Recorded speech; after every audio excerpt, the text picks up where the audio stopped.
我现在到乔家大院了啊，在家休息了1个月，越休息越懒，都不想出来旅游了。还是家里面舒服啊，但是还是要走出舒适区，该出来工作了啊。这次打算先在山西玩一下啊，第一站选择这个乔家大院去看一看。买票进来了啊，现在门票是115一个人，因为我有那个山西文旅年卡呢，所以是免费进来的。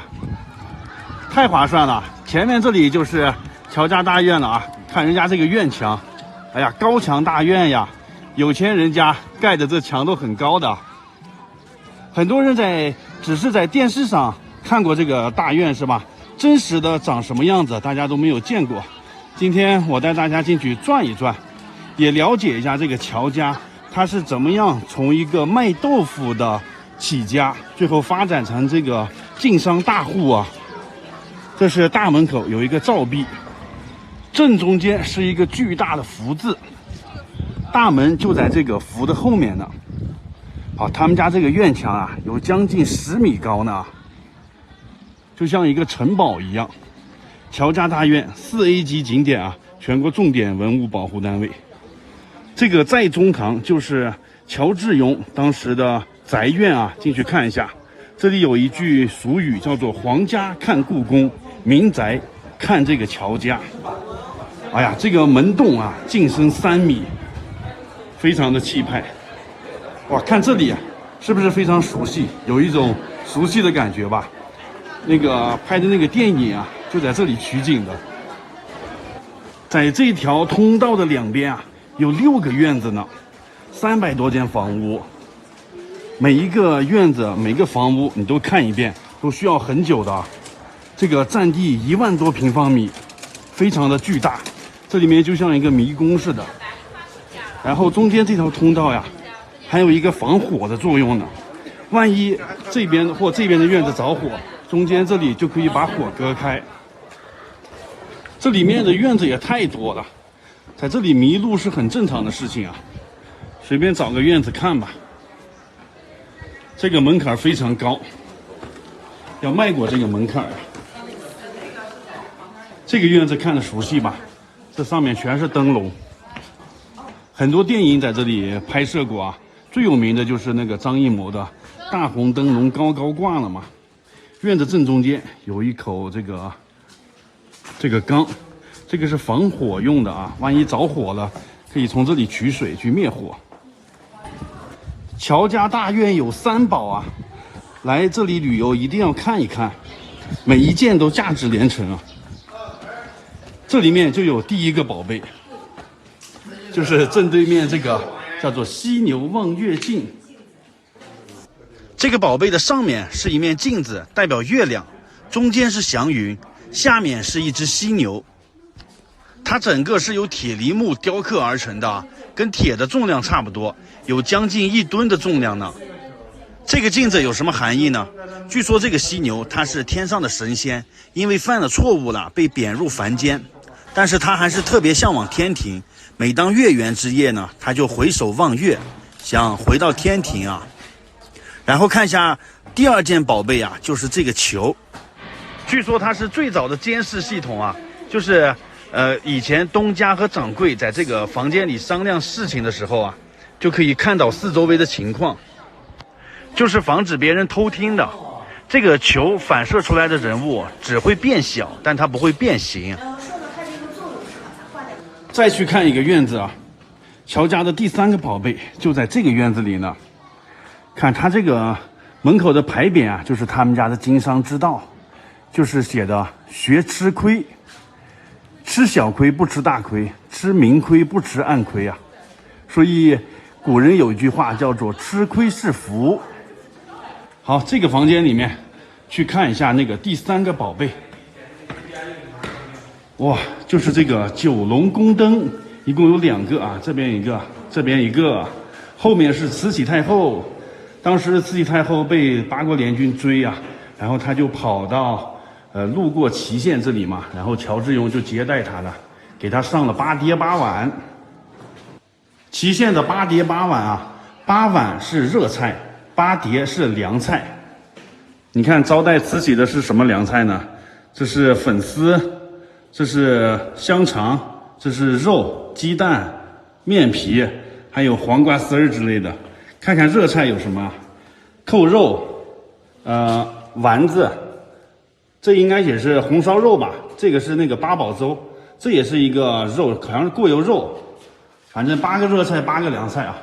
然后还给慈禧捐了30万两白银，所以慈禧回去以后，就是赏赐给乔致庸这2个灯，9龙灯。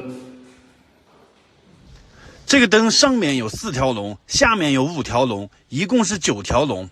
而且这个龙啊，它是可以折叠的。全国啊就这2个灯，再没有别的和它一样的了。是慈禧特意赏赐给乔致庸的啊。而且这个灯是可以调节亮度的啊。我们看灯的最中央有那个小镜子，把镜子对准外面的蜡烛，它就会反射蜡烛的光，使整个房间更加明亮。反之，把镜子不要对准这个蜡烛，那么它就会暗一点。所以这是最早的带调节的灯光。未完待续，下个视频继续逛乔家大院。我现在到乔家大院了啊！接上个视频，咱们继续游览乔家大院。再到另一个院子去看一下，这个院子也是门槛非常的高。有权有势人家的门槛都非常高，代表着他们家不好进啊。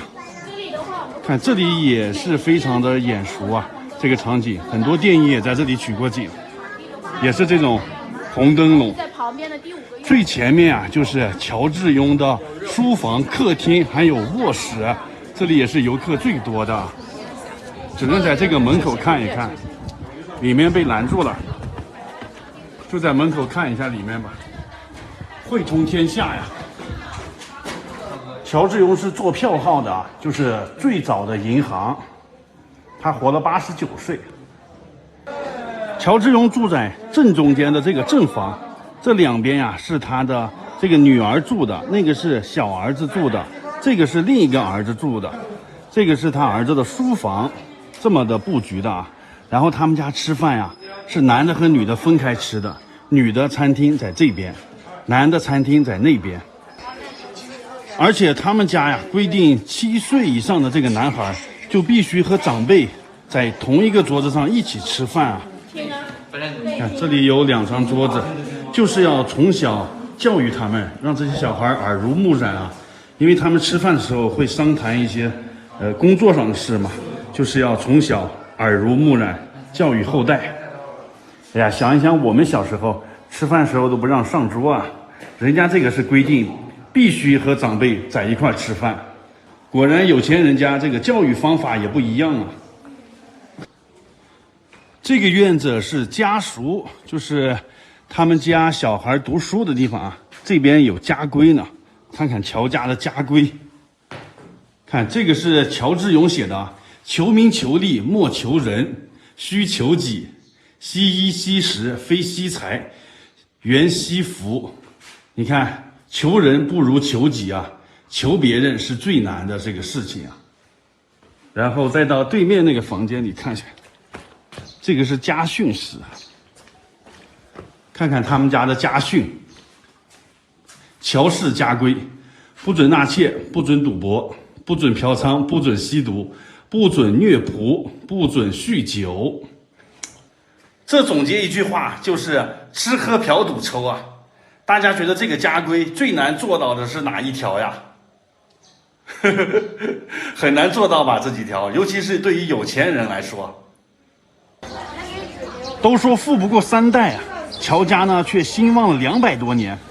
究其原因呢，这个就是很重要，俭养德。不光要有钱呀，还要有德行，还要养成这个勤俭节约的习惯，这样才能延续100年。这里有一个马车，据刚才导游介绍啊，说是这是古代的劳斯莱斯啊，很贵的这个车，因为它的车轱辘还有那个轴是用小叶紫檀木做成的啊，1克紫檀1克黄金，所以这个车很贵的，一个轮子都能换现在的一个宝马7系啊。但是它这个车呢比较小，你看特别的窄，人坐在里面呢是盘腿坐的啊，并不舒服。那你说乔家这么有钱，为什么坐这么小的马车啊？因为当时是士农工商嘛，这个商人的地位比较低啊，就不让他坐的特别的宽大，就是做生意的商人只能坐这个窄的马车啊。即使像他家这么有钱，也只能坐这么窄的车。去哪来？这边是乔家的厨房。过来。普通人家呢，厨房也就5、6个平方吧。哇，他们家这个厨房都上百平米了啊，各种家具一应俱全。最有特点的是他们家这个灶台啊，你看在里面炒菜，然后在外面生火呢。你看在这个地方生火，这个设计挺不错的吧？因为生火嘛会产生很多烟，在屋里的话乌烟瘴气的啊，然后爆一些柴火的话进屋也不太方便。所以把它设计在外面。他们家的厨房那里有一个地窖的啊，厨房有多大，那个地窖就有多大。地窖主要储存粮食啊、蔬菜的嘛。然后这个墙上还有壁柜，这边还有供奉灶王爷的这个地方。现在不开灶了，里头就没有灶王爷了。这是乔家大院的后花园，荷花盛开啊。正有人在那儿拉二胡呢，哇，能感觉出来人家这个气派吧？这是后院的假山，还有瀑布。乔家这么有钱，大家知道他们把钱藏在哪里吗？那些金啊、银啊，都藏在地窖里面啊，就在这个假山下面呢。带大家看一下，看这个假山的后面，这个地方。有一个门啊，非常的不显眼啊。从这里进去啊，有一个地窖，这下面有一个很大的库啊，把金银财宝都藏在里面。里面据说还有一个关公守门的呢。哇，藏在这个假山这里啊，不显山不漏水，这也是一个障眼法吧？你从外面看，这是一个假山，其实呢，人家是一个藏金的洞，太高明了啊！乔家究竟有多少钱？据说在鼎盛时期啊，他们家的钱是国库收入的1/7那么多呢。哇，那么多的钱都埋在这个地下呢。这里不知道有没有一个藏宝图呢？这钱后来也不知道被谁拿走了啊。乔家大院参观完了，就一个感受啊，就是有钱。他们家这么多钱是怎么来的啊？先是卖豆腐起家，挣了钱呢就开始卖丝绸、卖茶叶。最后开商号，又开票号，慢慢积累起来这么大的家业啊！这个人一旦挣了钱，第一件事是干什么？就是盖房子，跟我们现在一样啊！挣了钱先买上几套房子，这就是不动产嘛，先盖豪宅。乔致庸就是啊，你看盖了这么多的豪宅，但是他还做了比别人做不到的，就是做这个票号汇通天下嘛，就相当于现在的银行。好的，乔家大院就参观到这里了，我们下个视频见，拜拜。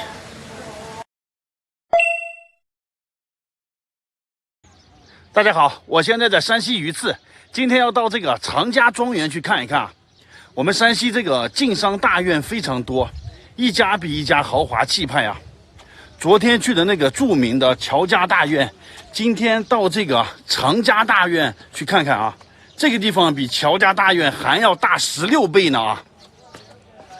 哇塞，现在我就走到这个门口了，你看，这还有护城河呢，一个大院还修的护城河，然后这个地方门票是80块钱啊！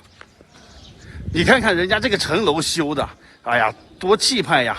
这哪像是一个民宅呀，简直是一个宫殿啊！就是像这样的门楼，他们家有8个呢啊！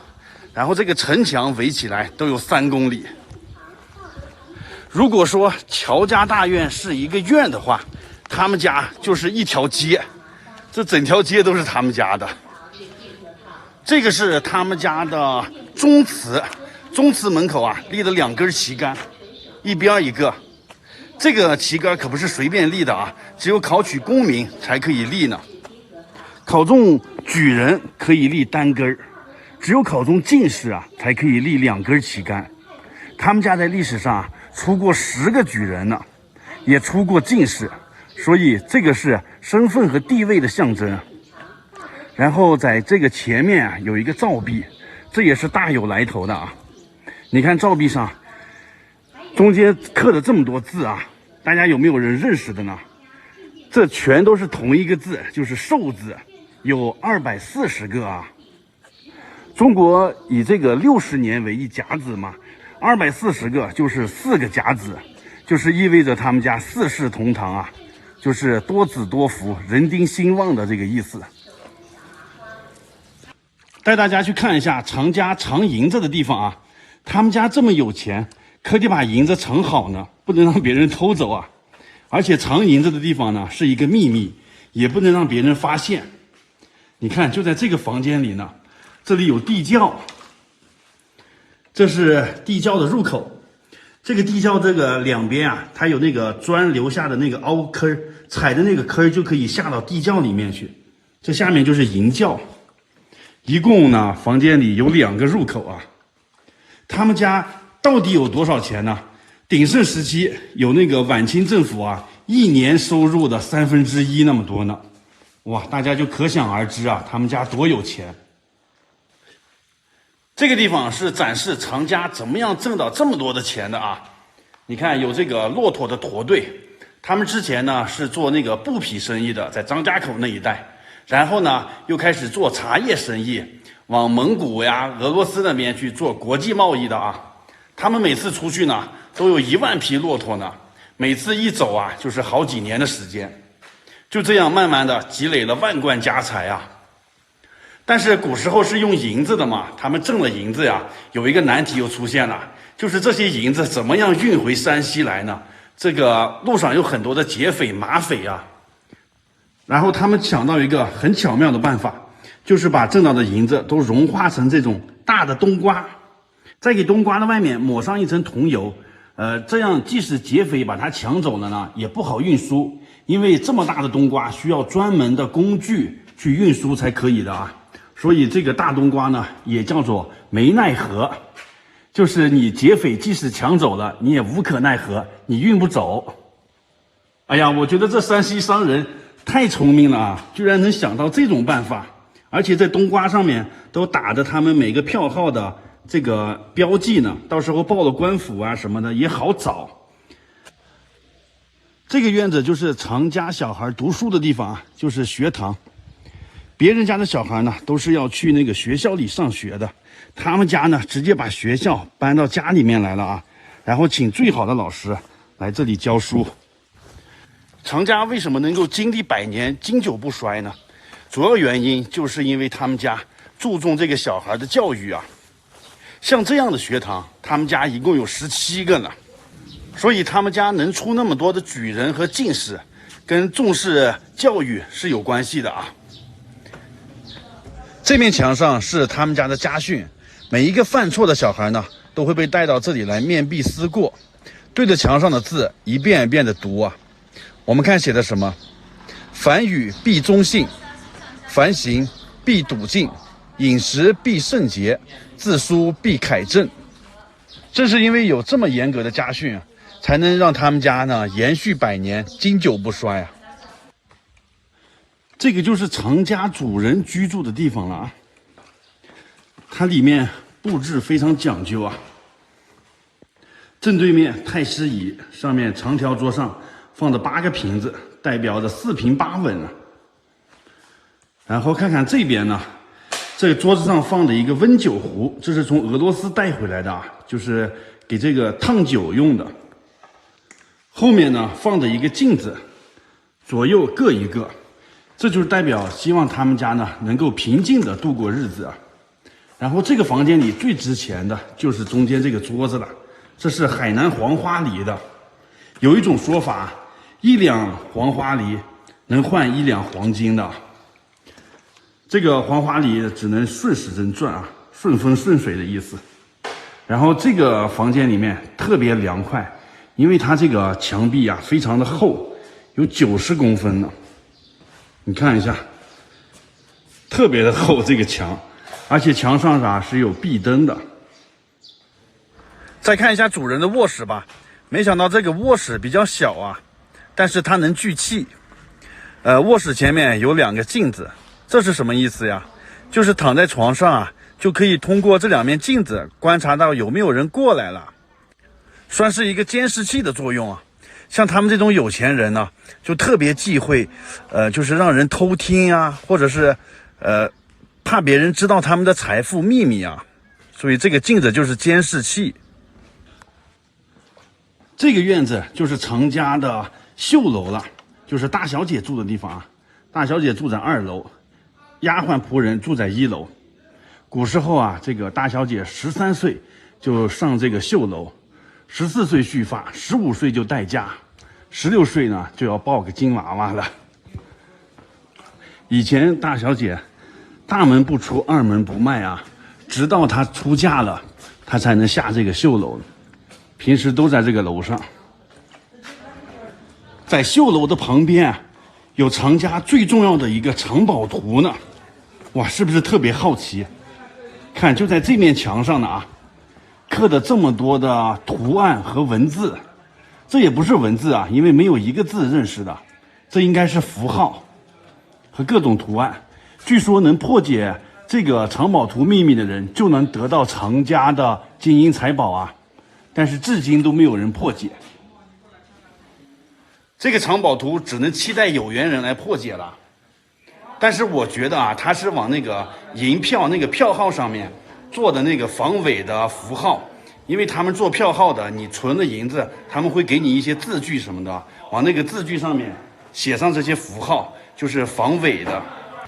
这边这些票号每家都有自己独特的符号呢，有的用那个唐诗，有的用宋词，有的用这种自创的文字啊，每一家的这个防伪都不一样。大家快看，这里就是常家庄园的后花园了啊！它既有南方园林的秀气，又兼具北方园林的大气啊，简直就是一个缩小版的颐和园。然后看那里有一个观景的楼啊，站在那个楼上，既可以俯瞰前面的常家庄园，又可以看后面的万亩良田。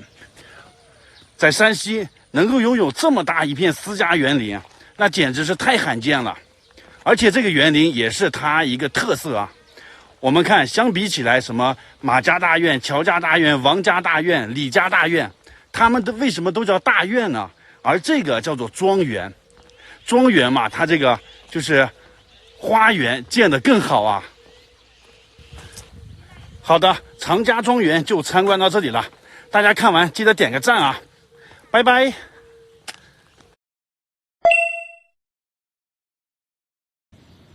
我现在到山西太谷了，今天去参观这个孔祥熙故居。4大家族里面讲述孔臣，孔指的就是孔祥熙，而且孔祥熙还是孔子的第75代那个孙子啊，他也是民国政府的财政部长、财神爷。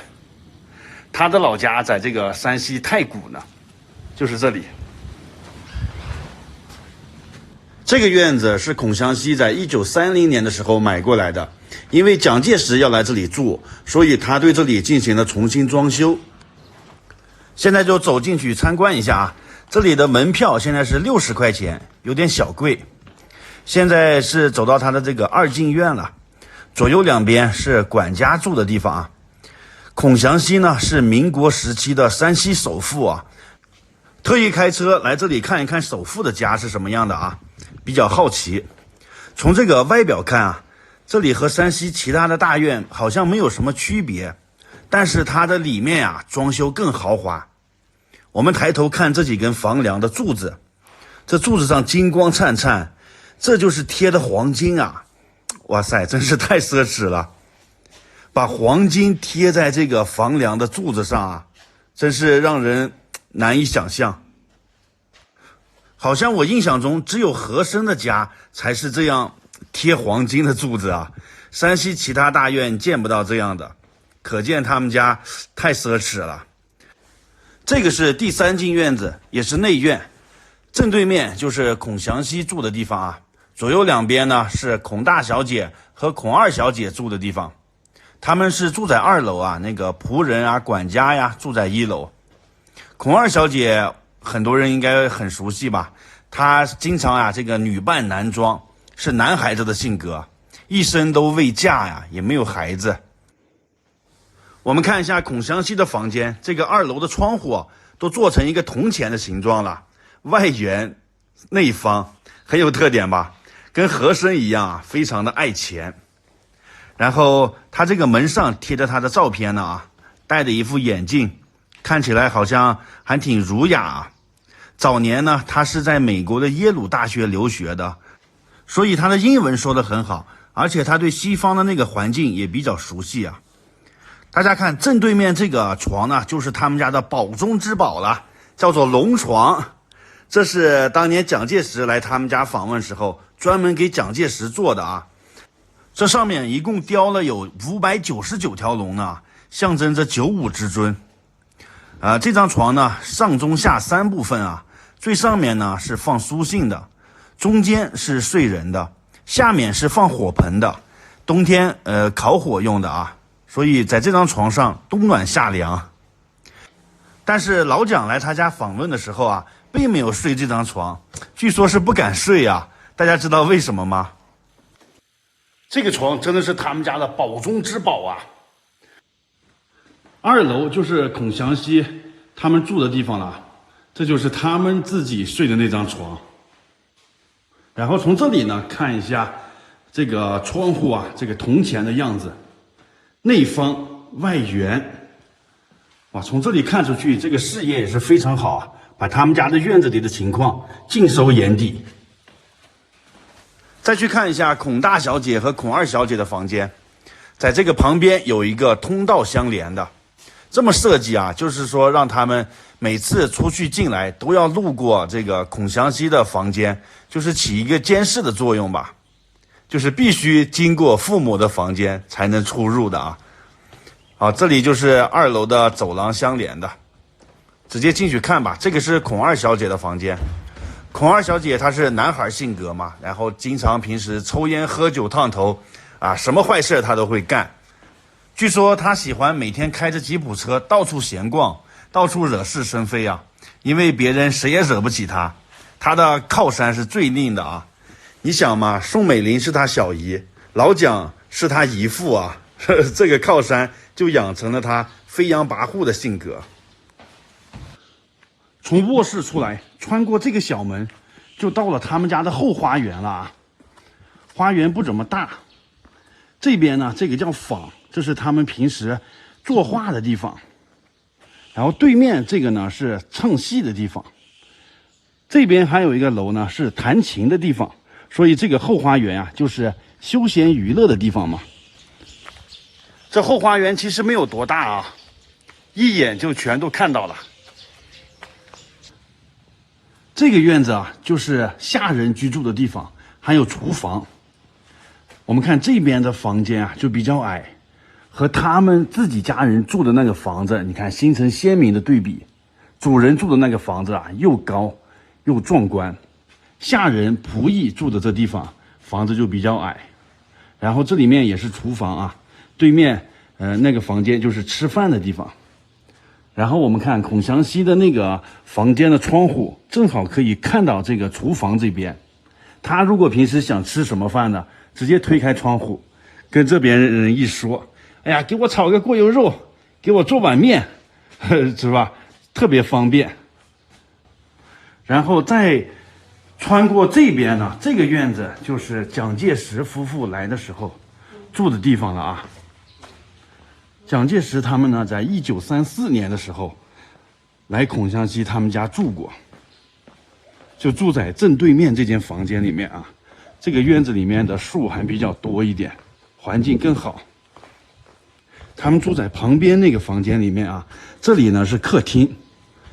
你看，这里是孔祥熙和蒋介石夫妇的合影的照片，孔祥熙戴了那个圆的那个帽子啊。进来看一看吧。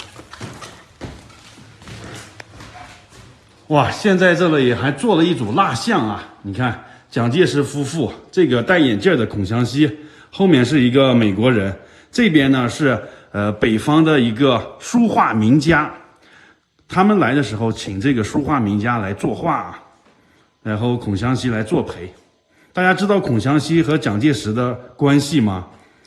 蒋介石娶了宋氏三姐妹的老大宋霭龄，蒋介石娶了老三，宋美龄，所以孔祥熙是蒋介石的姐夫啊。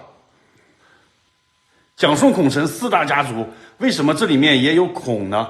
因为就是有这层关系呢，他是他姐夫，而且，孔二小姐呢，特别受这个宋美龄的喜欢，宋美龄经常就把她带在身边啊。宋美龄的晚年呢，也是孔二小姐陪伴在她身前的，所以他们关系都非常好啊。然后转到这边看一下，蒋介石他们来了以后住在哪里啊？就住这个小房间，非常的小啊，就客厅旁边连着的一个这个小房间。你看，就是这个床，现在算是实物还原了吧？大家看这里还有一个小门呢，这个其实是一个密道啊。当时这里呢放着一组屏风，把这个密道就挡住了。蒋介石为什么会选择这个房间呢？就是因为有这个密道的存在啊，万一有什么紧急情况，打开这个密道就通到大街上去了。所以虽然这个房间看起来不起眼，但是蒋介石还是选择住在这个房间里面啊。还有一件事要说一下，当时蒋介石来山西的时候，正好是冬天，这边天气特别冷。孔祥熙为了欢迎他们啊，就把这个客厅的房间都挖空了，特意安装了水暖，所以房间里是比较暖和的。他们家有2个花园啊，刚才看的是东花园，现在看一下西花园。西花园的正中间是一个池塘，中间有个亭子啊，这个是陶然亭，在这里仿建北京的那个陶然亭也盖了一个亭子。孔二小姐在这儿住的时候啊，经常在这里面喂鱼。大家知道吗？邓小平也来过这里啊，参观过这里，还在这个陶然亭这里散过步啊。最后我们再看一下老蒋来这里访问的时候吃饭的地方啊，它就位于西花园和这个主厅之间的这个房间里面，进去看一看。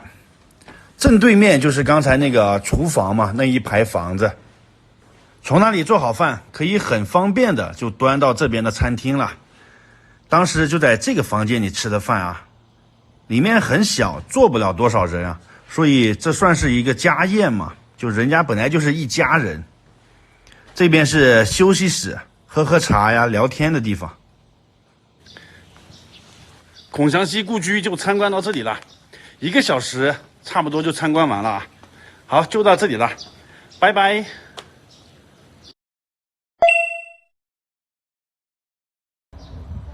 我现在到平遥古城了，朋友们，世界文化遗产啊，也是中国保存最完整的古城，也是中国4大古城之一啊。今天就进去转一转啊，这个古城呢已经有2800多年的历史了。买票进来了啊，现在已经到达城墙上了。这个地方门票125啊。逛这个古城是免费的，但是里面有22个小景点是收费的啊。这个全都包含的这个票价是125。站在城楼上，我们俯瞰一下这个古城啊。据说这个古城呢是刘伯温设计建造的啊，它从天空中看呢像一个乌龟的形状。我们看地图，这里就是乌龟的头啊，它是缩进去的。为什么乌龟的头要缩进去呢？就是保护的作用啊，代表着平遥古城保护它的里面的百姓啊。然后这里是乌龟的尾巴，东西两边呢是乌龟的4条腿。整个平遥古城啊，最核心最精华的地方就在正中间这个位置。古城里面的金库银库都在这里保存了呢。平遥古城为什么能经久不衰呢？据说在这个金库这里啊，有一个刘伯温留下的神龙宝柱，保护了这个古城的啊，带大家去看一看。我现在走的这条街啊，叫南大街，是古城里面最繁华、最热闹的一条街啊。以前这里呢是中国的金融街啊，有这个中国华尔街之称。因为这两边大家看商铺林立，有很多晋商大户，他们挣的钱就会把钱都运回来，在这边盖房子、修金库、修地库。即使今天是礼拜一啊，也是游人如织，非常繁华。正对面这个楼啊，叫做4楼，这是整个古城里面的最中心，它也是最高的楼啊。古时候呢，在这个楼的下面有一口井呢，叫做市井。这个普通老百姓呢，就会到这个井里面去取水啊，来来往往的，就叫做市井小民，就是这么来的啊。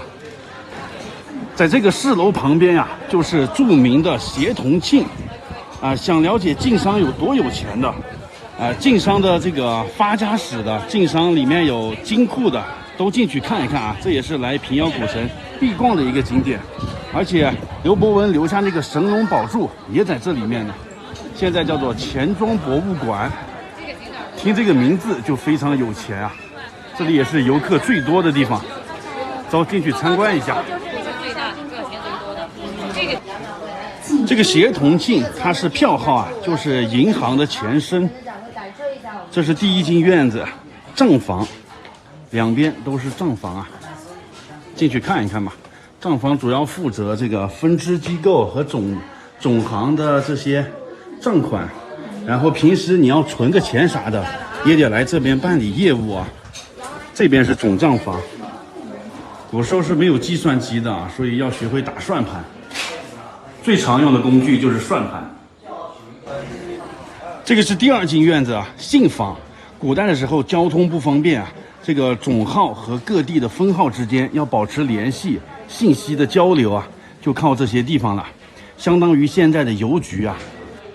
最中间这个楼是中厅，接待 VIP 客户的就是贵宾。如果你存银10万两以上，就会被请到这个里面去接待。普通人家呢，存个几两银子呢，都是门口那个账房地方就接待了啊。这上面有一个七离处的牌匾啊，七就是七夕的地方，离就是春秋时期那个财神爷范蠡，就是财神爷休息的地方。你要是存10万两以上的银子啊，你就是这里的财神爷，就会被请到这个房间里来。这个房间里有2个木塔，可是大有来历的啊，这里一个，那里一个。当时八国联军把慈禧打跑了嘛，慈禧往外头跑，路过这里的时候啊，在他们家住过一晚。他们家呀出了20万两白银，所以慈禧回了北京以后，就赏赐了2个这个木塔给他们家，还把山西的这个官方的汇兑业务交给他们家了啊，所以他们家后来挣了很多的钱。这个塔呀5层，分别代表福禄寿喜财。再往后走就是第3进院子了，这个院子是高管住的地方啊。正前面是大掌柜住的，这边2掌柜，这边3掌柜。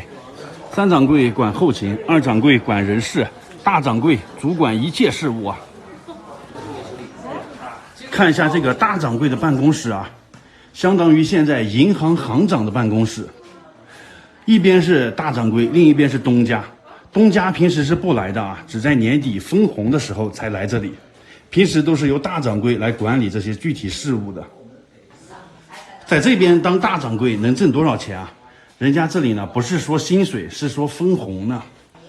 县太爷啊，1年的薪水是45两，然后大掌柜啊2万多两，相当于县太爷不吃不喝400多年的薪水啊，太有钱了。山西在明清时期没有出过状元，因为那些人呢都去做生意去了。现在就要去看金库了啊！这个院子有多大，金库就有多大啊，就在这个地下呢。马上就要到金库去了啊！这里真的有金库呢，好多人在这里呢，都等着去金库呢。金库难得一见啊！下台阶到地下去了。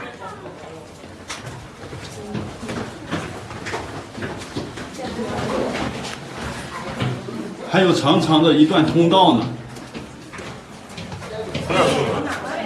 这就是金库里面了啊，这空间还挺大的嘛，两边也有好几个房间呢，都是放金银的啊。哇，正中间这不就是刘伯温留下的那个神龙宝柱吗？大家都围着这里转呢，我也摸一下吧，沾染一下财气啊。这个就是整个平遥古城最核心的位置，保佑平遥古城经久不衰的秘密啊。好，再看一下这个金库吧。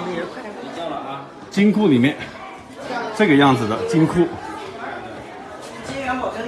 哇，看看金元宝呀，哇塞，金闪闪的，亮瞎我的眼了。这边啊，好几柜子的金元宝啊。再看这边，很多人还把钱扔进去啊，看这里面扔了多少钱呢？最多的100也有啊。这边也是，这边更多金元宝啊。最上面呢是有很多金元宝融成的一个大的金元宝，协同性的地下金库。然后这边是银库，放银子的，一边放金子，一边放银子。银子也是放着2排呀，2个柜子。哇，这个银子放在这儿排列的跟饺子似的呀，一盘一盘的饺子。这个银库就更牛逼了，哇塞，这满满的一房间全是银子呀！哎呀，真想给他带几个走啊！这都是道具呀，可见人家当时有多少钱存在这里头呢？他们家到底有多少钱啊？刚才导游说，那个清政府1年的财政收入才3000万两，然后他们家这里就有1700万两呢，有半壁江山啊，富可敌国。然后在这个房间里面啊，居然还发现一个秘密通道呢。当时平遥古城的老百姓啊，就光看到这个协同镜往里面运银子，看不到他们往外面运银子啊。人家当时就在猜呢，是不是有什么秘密通道，悄悄的就运走了，不让人看到。后来啊，才发现这个秘密通道果然是有的啊，非常的深，不知道通向哪里去了。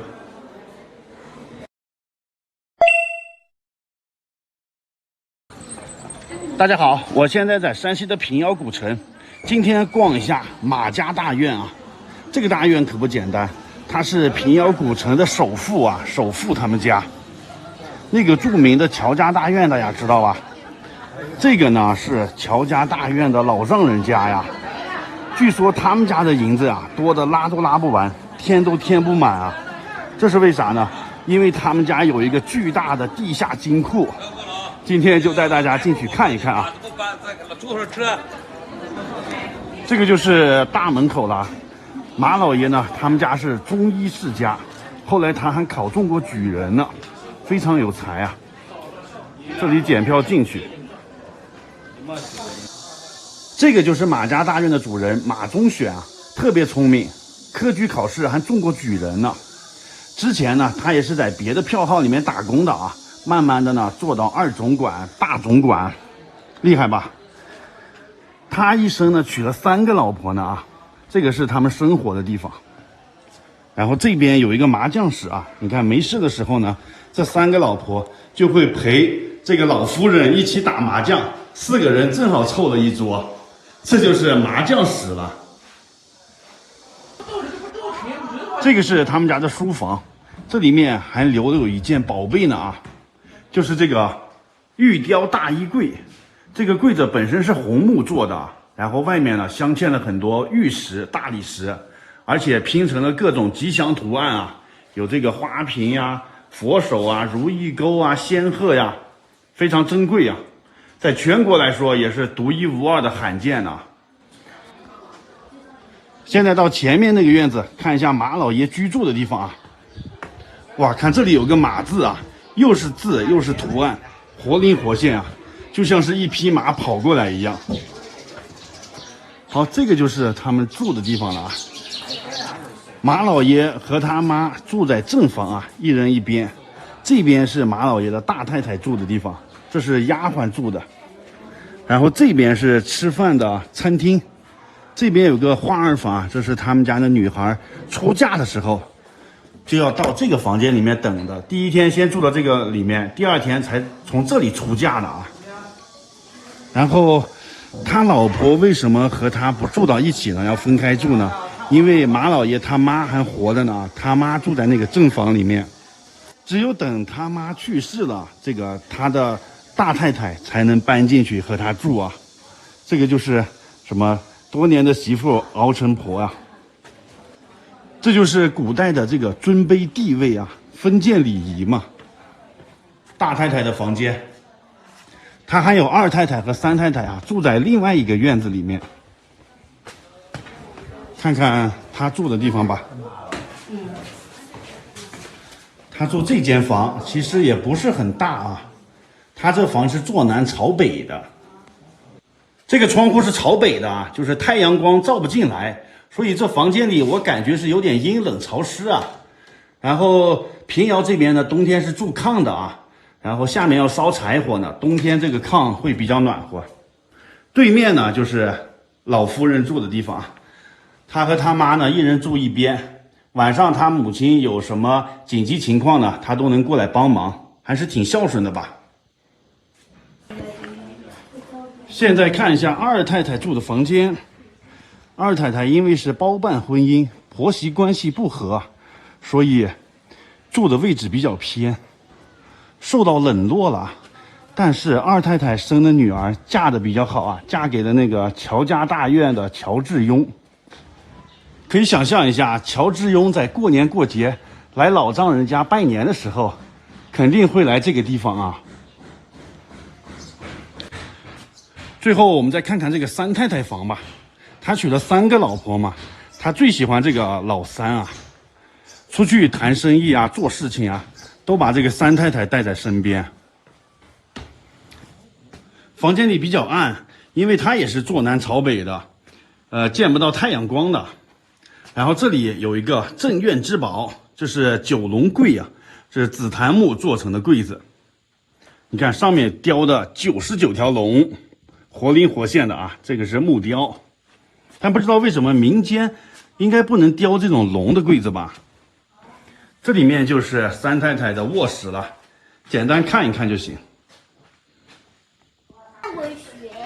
这个是厨房，在这大户人家当厨师也不好干啊，你需要24小时待命，还需要知道这些主人的喜欢吃什么，不喜欢吃什么，都得记住。那个马老爷什么时候想吃饭，都来这里吩咐一声，就得给人家做好啊。哇，大家知道那个工具是干嘛的吗？那个是压面的啊，只有山西这边好像才有这个工具呢。这个压的面还挺好吃的，我喜欢吃这种面。这边是下人吃饭的地方啊，他们家的仆人啊，这些杂工是不能和主人坐一起吃的啊。这里就是他们下人吃饭的地方。这里就是地库的入口了，朋友们，看看这个平遥首富，他把银子都放在什么地方啊？这个入口呢，平时是隐藏起来呀，不容易被发现，在这一个拐角的地方呢，从这里就可以下去，有台阶的啊。它这个台阶啊，你看是一个高一个低，这样错开的啊。现在我就走下去看一看吧。哎呀，这里面还挺黑的。据说他们家的银子呀，拉都拉不完，填都填不满啊！哇，这就是进来地库里面了。这两边的通道里面，大家看，全都是银子啊，摆满了银子，还是保留了当时的那个样子啊。这里面也全都是银子，怪不得那么有钱呢啊！继续往前走。哎呀，看看这两边，各种银子啊，这边是金子。哎呀，这大元宝，大元宝。平遥古城里这些有钱的票号里面，他们基本上都有自己的金库呢。哇，你看这边还有一个出去的出口啊，这有2个口呢，等于是。然后看这边是一个大的仓库，哇塞，这里也是摆满了各种银子。对面啊有一个18罗汉呢，全都是用黄金做成的啊。然后大家再往这下面看，那里还有一个洞呢。那下面呀就不知道通向哪里了，据说是更大的一个藏宝的地库。如果是这一层放不下的话，就会放到那个下面的地库里啊。哎呀，好，现在从这个出口出去吧。这台阶也是这样错落有致的。这出来又通向哪里了？看一看，又是另一个出口。大家看，这里还有个圣旨呢，皇恩浩荡，皇帝诏曰，赏赐5000万。这是什么意思啊？当时八国联军侵华嘛，慈禧太后他们就跑了，路过马家大院的时候，马家呢捐赠了5000万两白银啊。等慈禧太后回了北京以后，他就不还银子了，他还了一个圣旨。你看圣旨上说还你，赏赐你5000万两。你看这5000万是哪5000万啊？千万要快乐，千万要健康，千万要平安，千万要惜福，千万要知足，这就是5000万两啊，就是这么还钱的。马家不仅开票号，他们还有自己的镖局呢啊！你看，这是他们的镖车，但是他们家这个镖局啊，只接自己家的镖车，别人家的不接，就跟现在的那个京东快递很像啊，只送自己家的货。如果是遇到大路的话，就用这个大的车来拉；如果是乡间的小路，就用这个独轮车来装镖。你看这个镖字啊，一个金一个票，金嘛就是用这些武器来保护票号啊，所以这个镖的含义非常的明显。马家这楼顶上还有一个观景台呢，站在这个亭子里啊，就可以俯瞰到平遥古城的景色了，全都是这种灰墙灰瓦的房子啊。然后看一下这边的这个房子风格呢，是这种的，跟北京四合院有啥区别呀？四合院呢就是比较宽一点，平遥这边呢是这种窄条的院子啊。而且看他们这个房顶都是往一边倾斜的，另一边没有的啊，就是单边的这个坡面屋顶。这样做的用意就是下雨的时候啊，这个雨水可以流到自己家院子里去，这叫肥水不流外人田啊，也叫四水归塘。因为山西这边是干旱缺水的地方嘛。好的，马家大院就参观到这里了，乔致庸的老丈人家啊。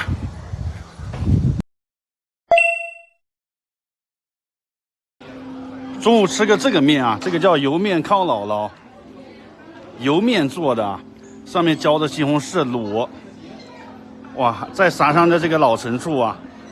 你们家这有3个醋呢，红枣醋、蜂蜜醋，还有老陈醋。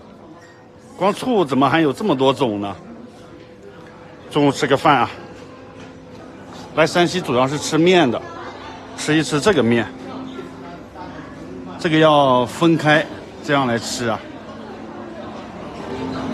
我倒点老陈醋吧，山西吃面要倒点醋是吧？这一盘38。哇，非常香啊！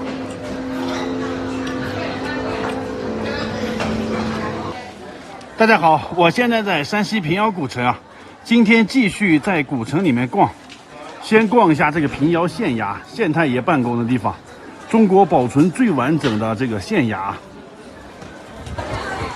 检票进来了，哇，给我的第一个感觉就是宽敞，因为这2天在平遥古城里面参观了好多有钱人的这个票号，他们都是腰缠万贯的啊，非常有钱，甚至包括这个平遥首富，他们那个大院儿，都给人一种感觉就是非常的拥挤啊。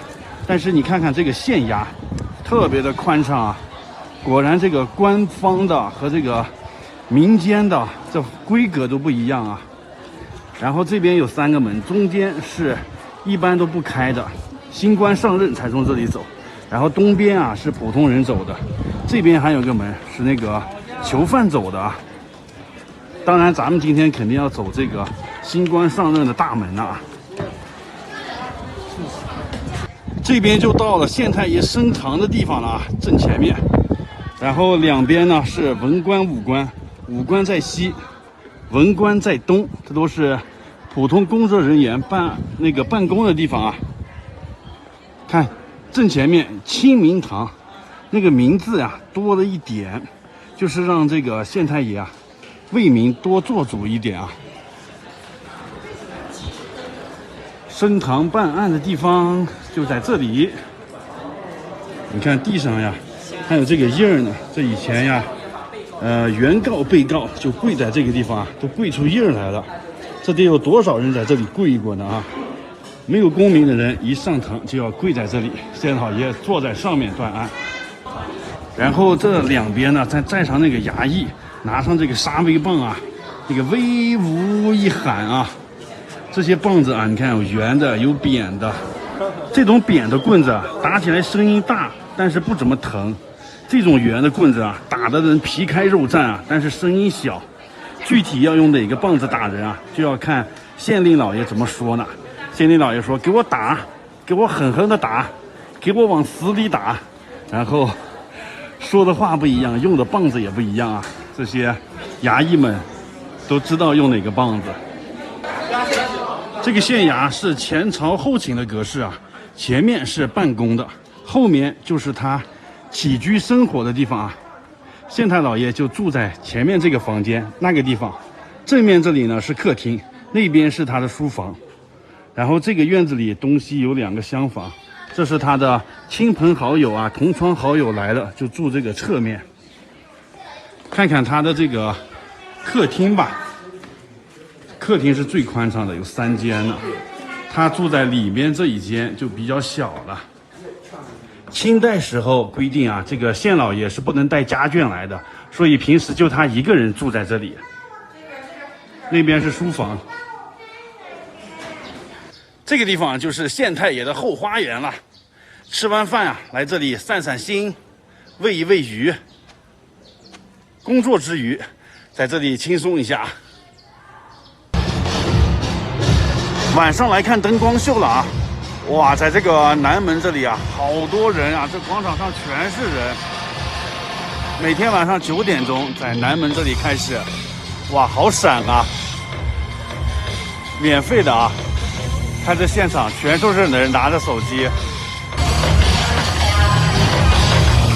晚上灯光亮了，才能看到那个城楼上，那2个窗户就像一个人的眼睛一样啊！大家看，特别像眼睛。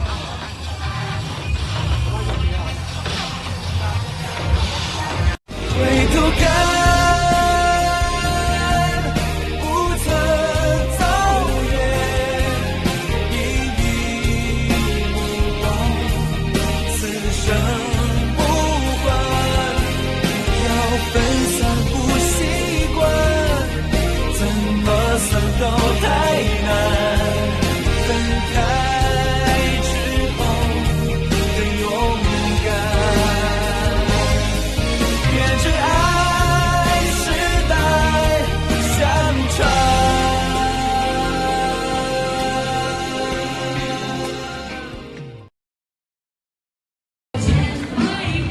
这已经晚上9点了，街上还是这么多人呢。晚上吃点啥呀？平遥的牛肉比较有名啊，要不然我就吃个牛肉吧。这里正好有这个牛肉铺，买好了，78一斤啊，买了半斤，半斤应该够我吃了吧。晚上呢就住在这个古城里面啊，住在这家，网上找了个店。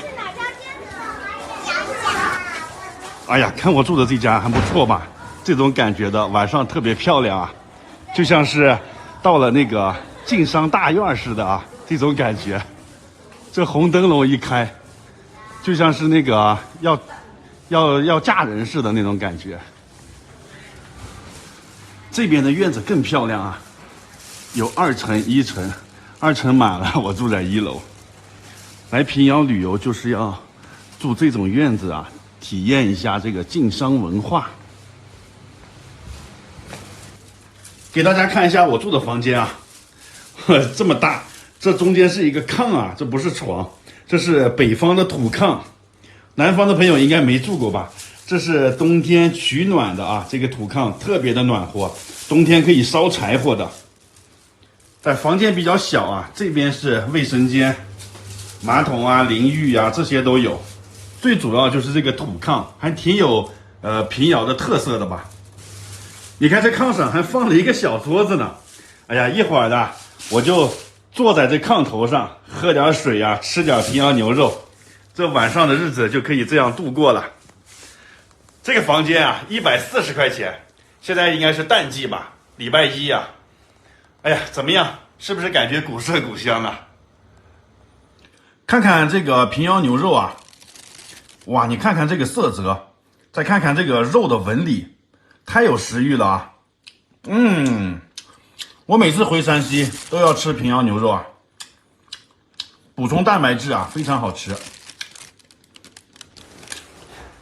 哎呀，老婆孩子热炕头啊，在炕头上吃着平遥牛肉，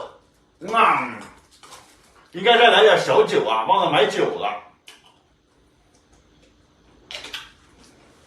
哇，这神仙般的日子呀，往这炕头上一躺，逍遥快活啊！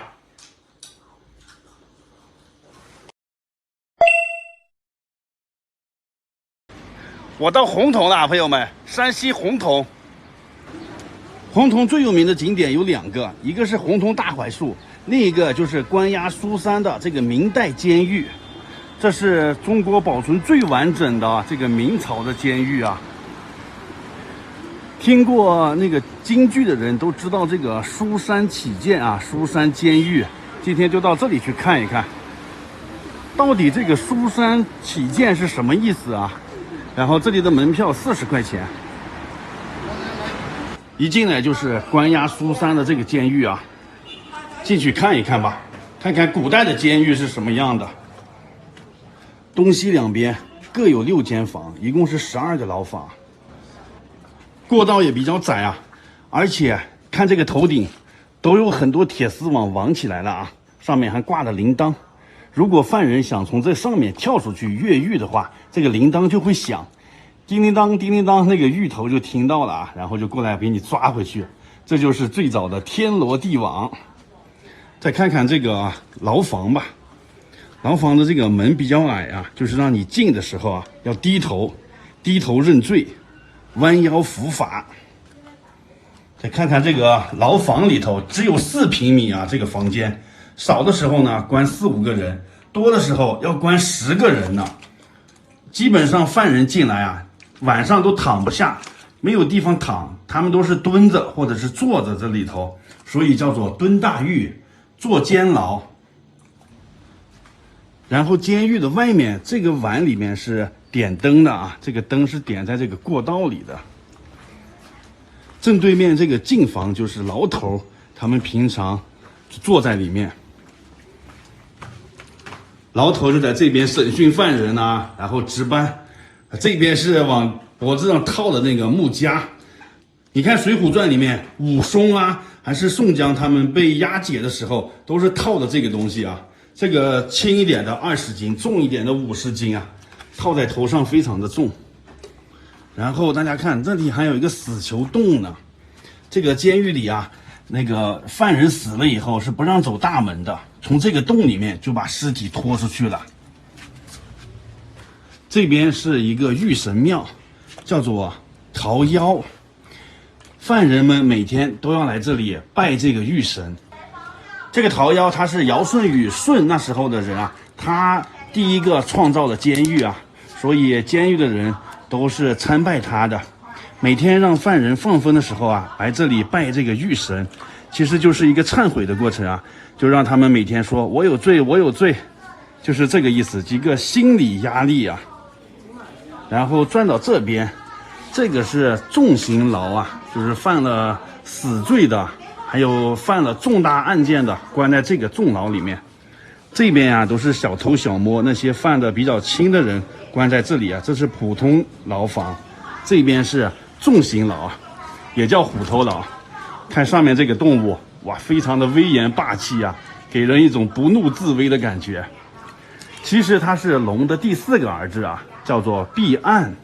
岸是这个字啊，这个毕岸啊，他平生喜欢诉讼，喜欢打抱不平，所以把它放在牢房的这里啊，因为长得像老虎嘛，所以叫它虎头牢。咱也到这个虎头牢里面去看看啊。它这个门更矮，只有1.2米，所以进来的时候必须得弯腰认罪伏法啊。而且它是有2道门的，这个门是有机关的啊。你看这道门呢是往里推的，第2道门呢是这样往外拉的，它2个是错开的啊，就是防止犯人逃跑的。你正常的想法呢，就是2个都是推的，或2个都是拉的。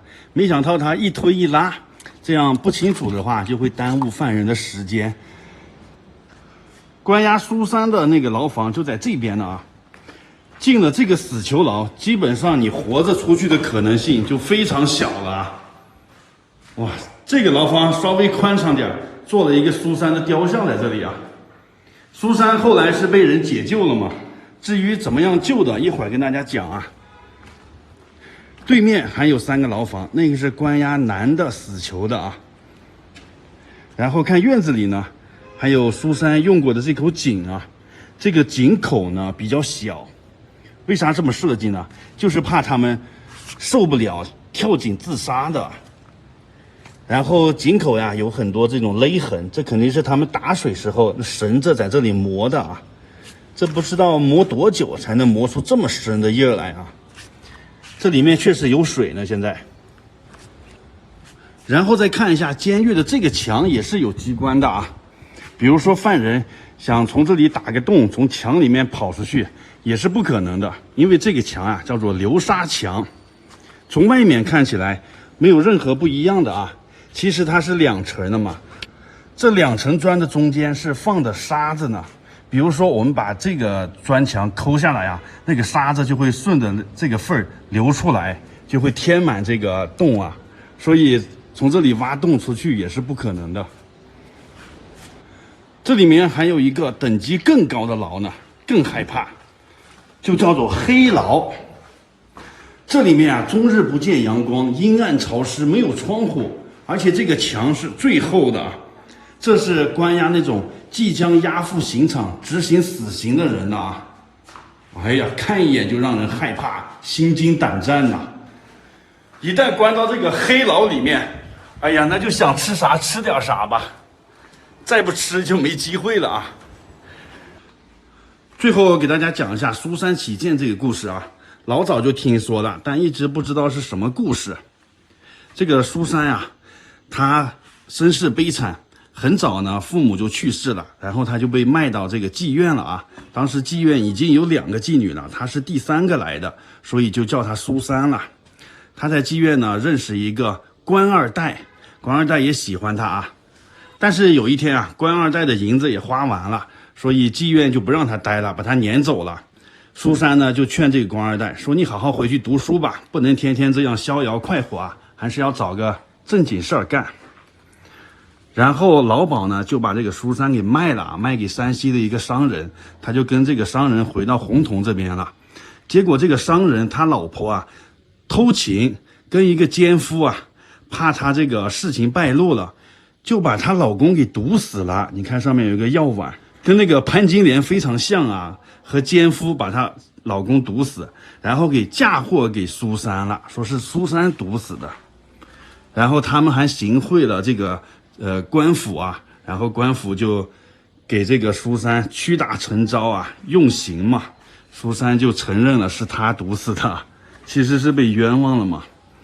后来呢，刚开始那个官二代不是回家读书了吗？没想到人家考中进士了啊，然后还当了8府巡按。他一直都记得这个苏珊了啊，一直在打听，最后就在这儿找到他的下落了。然后他就亲自来审理这个案件啊，然后下令连人带案的一起移交到太原那边，因为他在太原嘛，太原是首府，就把苏珊起解到太原，这就是苏珊起见啊。最后呢，苏珊和那个官二代啊，花好月圆，好事成双了啊，还好他这个结局比较好啊。这就是苏珊的故事啦。那个京剧大师梅兰芳就扮演过苏珊，所以这个剧比较有名啊，从小我就听过。好，就是这样了。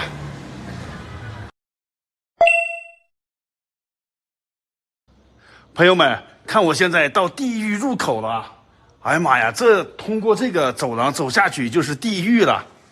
怎么世上还有这种景点呢？让你地狱一日游啊！哇，这个通道好阴森恐怖啊！要不要到地狱里面去看一看呢？你看这两边写的，此处衙门难用会，下边官府不容情啊！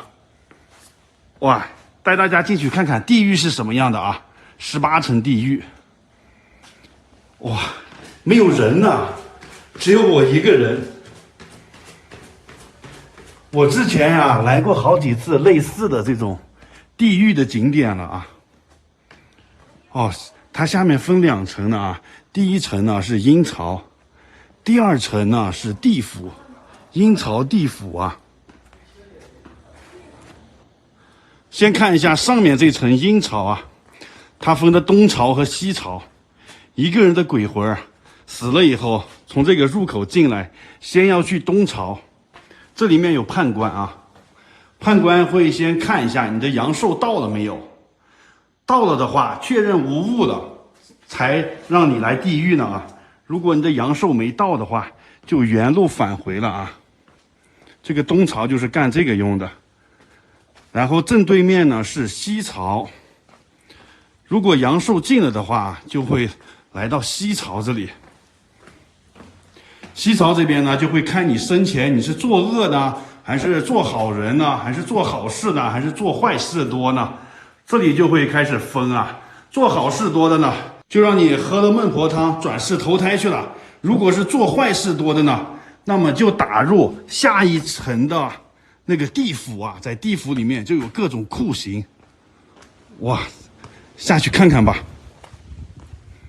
这下面呀有18个台阶，对应的是18层地狱啊，并不是说地狱真的有18层，而是说这个受刑的这个程度啊。哇，这边是十王府，这感觉是一个地坑院呐。哎呀妈呀，进去这个地府一日游吧。这大部分啊是这个泥塑。是明代的泥塑啊，一共140多尊泥塑呢，都是彩塑的啊。哎呀，看看这是明朝的人想象的这个地狱的场景。你看这边牛头和马面啊，这个是马面，牛头正在这儿锯一个人呢。啊妈呀，这个是在脸上刻字呢。看这个呢，这也是脸上刻字的啊，都是一些酷刑。这个什么，这就是万箭穿心了，这是，啊，那边还有一些酷刑啊，这都是生前作恶多端的人才会遭受这种酷刑啊。如果你生前做好事啊，或普通人，直接就转生了啊。这就是劝人向善的。哎呀，这个太恐怖了吧！这些泥塑和人一样高啊，这个小鬼做的也太逼真了啊！哇，拿着一个锤子的那个锤子。往这个人的背上捶呢。哎呀，走近一点看吧，好怕他活过来呀！这是一个磨啊，把人塞到那个磨里面，这样磨来磨去。然后这个是，这是什么呀？炸油锅！妈呀，这也太吓人了！上刀山下火海还炸油锅，太吓人了！我赶紧出去吧。再到对面的那个里面去看一看。如果你生前搬弄是非，来了这里啊，就是拔舌头；如果生前啊缺斤短两，也有对应的惩罚。妈呀，这是旁边这个是白无常啊！你看戴着这个大帽子，你看这个就是生前缺斤短两的啊，缺斤短两的，然后被吊在那个上面了。你看被下面的钩子勾在这里啊，惩罚呢。反正生前你做了什么恶，死了以后就受到什么惩罚。这边你看还有很多人扔钱上面的啊。这边通过刑法了以后，走这个奈何桥、望乡台就转世投生去了，和那个丰都鬼城那边比较像啊。我上次去的丰都鬼城也是类似的这种建筑啊，但是鬼城里面这些塑像没有这么高，它这都是和人一边大的这个塑像啊，面目狰狞，代入感很强，太吓人了，沉浸式的地府一日游啊！我赶紧出去吧，此地不宜久留啊！哎呀妈呀，赶紧从这个地府出来吧，太阴森恐怖了。这景点没什么人啊，只有我一个人。这个是山西蒲县的这个东岳庙，我还是出去吧，这边是出口了。阴间一日游，和当时唐太宗李世民一样啊，李世民也是晚上做梦被拉到这个阴间了，阴间一日游。从这个地狱出口出来了啊，善恶到头终有报，权衡一点无私情。哎呀，这就是地府啊！大家看完点个赞。大家知道吗？这个18层地狱的这个庙里面啊，在抗战时期，它竟然是一个学校。当时这里一孔一孔的窑洞啊，就是学生在里面上课的。这个地方是东岳庙，供奉的东岳大帝。东岳大帝掌管世间的一切生死轮回啊。正宗的东岳大帝是在山东泰山啊，东岳泰山。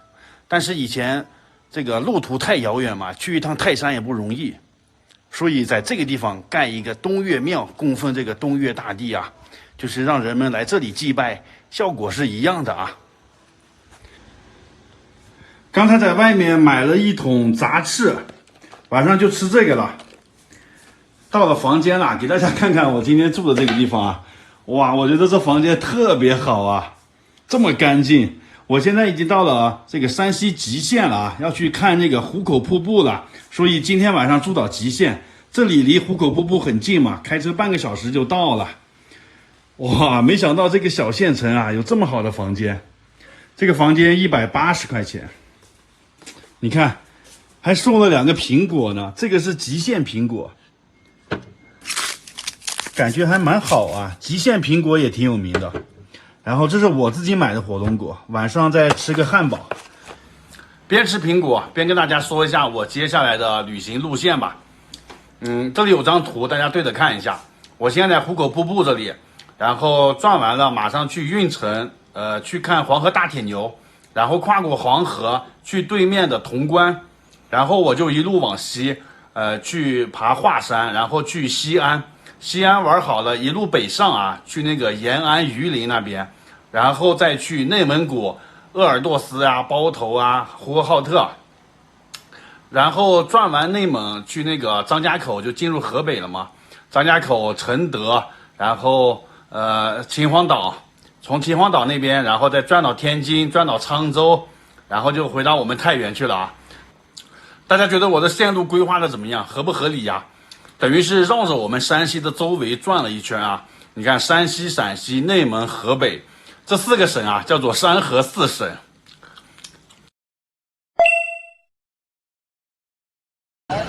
吉县壶口瀑布啊，今天到著名的这个壶口瀑布去看一下。这边是游客中心，进去买票，看看票价多少钱啊？游客中心人好多呀，都在这儿排队买票呢。建议大家在网上买好啊，就不用排队了。看一下门票价格吧，现在是100块钱一个人啊。还有一个景交车20块钱往返的，停车场10块钱一次小车，一共加起来就是130块钱啊。然后60岁以上的老年人是免费的啊。排队上大巴车。开车了，就沿着黄河边在走呢，旁边就是黄河了。建议还是坐这个景交车吧，不然好几公里走的腿都要废了。瀑布在那边呢，要从中间这个桥走过去。看这边的河床里都没有水，这涨水的时候水才会淹到这里啊。看这个岩石都裸露出来了。瀑布在那边。这个瀑布最佳观赏月份是4月、5月，还有9月、10月啊，那时候的水大。现在7月份，水量比较小。哎，坐毛驴。哇，还可以坐毛驴，哎，美女。坐毛驴拍照啊！好多毛驴。溜圈的，坐毛驴多少钱呀？你是拍照还是溜圈的？价格不一样。哦，拍照10块。人家这毛驴都打扮得很漂亮的，带着大红花。哇，前面就到瀑布了啊，好激动啊！母亲河黄河，我来啦！好多人呀，这河边全是人，赶紧走过去啊！哇呀，这黄河看这个雾，这个水浪都激起来了啊！这里应该是最佳的观景位置吧？哇，这水雾这么多呢！继续往上走。今天正好是周末啊。今天有一点挺好的，就是阴天，太阳不晒，不然的话这上面晒死了。哇，这个位置是最好的哎！看这个水雾，黄河水，惊涛骇浪了呀，太壮观了。继续往上走一走，我要找一个最好的位置给大家拍啊！到处都是人，找个好位置也不容易呢。哇，就这里吧。哇哦，哇，太壮观了，震惊！看这个水流还是挺大的，尽管现在还不是最旺的那个汛期啊。黄河水在这里的时候激起那个水雾来，对面就是陕西啊，这个是陕西和山西的分界线啊，陕西那边也有很多游客的，但是陕西那边的位置不怎么好啊，因为它到不了这个瀑布的跟前。你看山西这边的位置多好，离黄河水这么近啊！哇，感受一下这个黄河的气势，真的是黄河在怒吼啊，风在吼，马在叫啊！我又想起来那首歌了啊。好想唱一下这首歌呀，在黄河边，看这个奔腾的黄河水，这气势啊！我感觉人生有什么不如意的事情，来这里看看这个瀑布啊！你看看人家这个一往无前的气势啊！如果生活中有什么不开心的事，就来这里看看黄河啊，让黄河把你的烦恼带走吧。哎呀，这个水已经奔腾了1万年了。没有人类之前，这黄河水就在这流呢，日夜不停的流，这流了多少水下去啊？黄河流经8个省份啊，到这里的时候，千里黄河一湖收。为啥叫壶口瀑布呢？你看那个上游那个河面非常宽，有400-500米呢，然后流到这个地方的时候啊，突然之间收到40来米了，就像一个茶壶的嘴一样啊。所以叫做壶口瀑布，太有气势了啊！就像煮沸的水一样，这个水啊，黄河水果然是黄的啊！黄河之水天上来，奔流到海不复回。我用无人机飞一下吧，带大家看看壶口瀑布的壮观景色。黄河是我们的母亲河。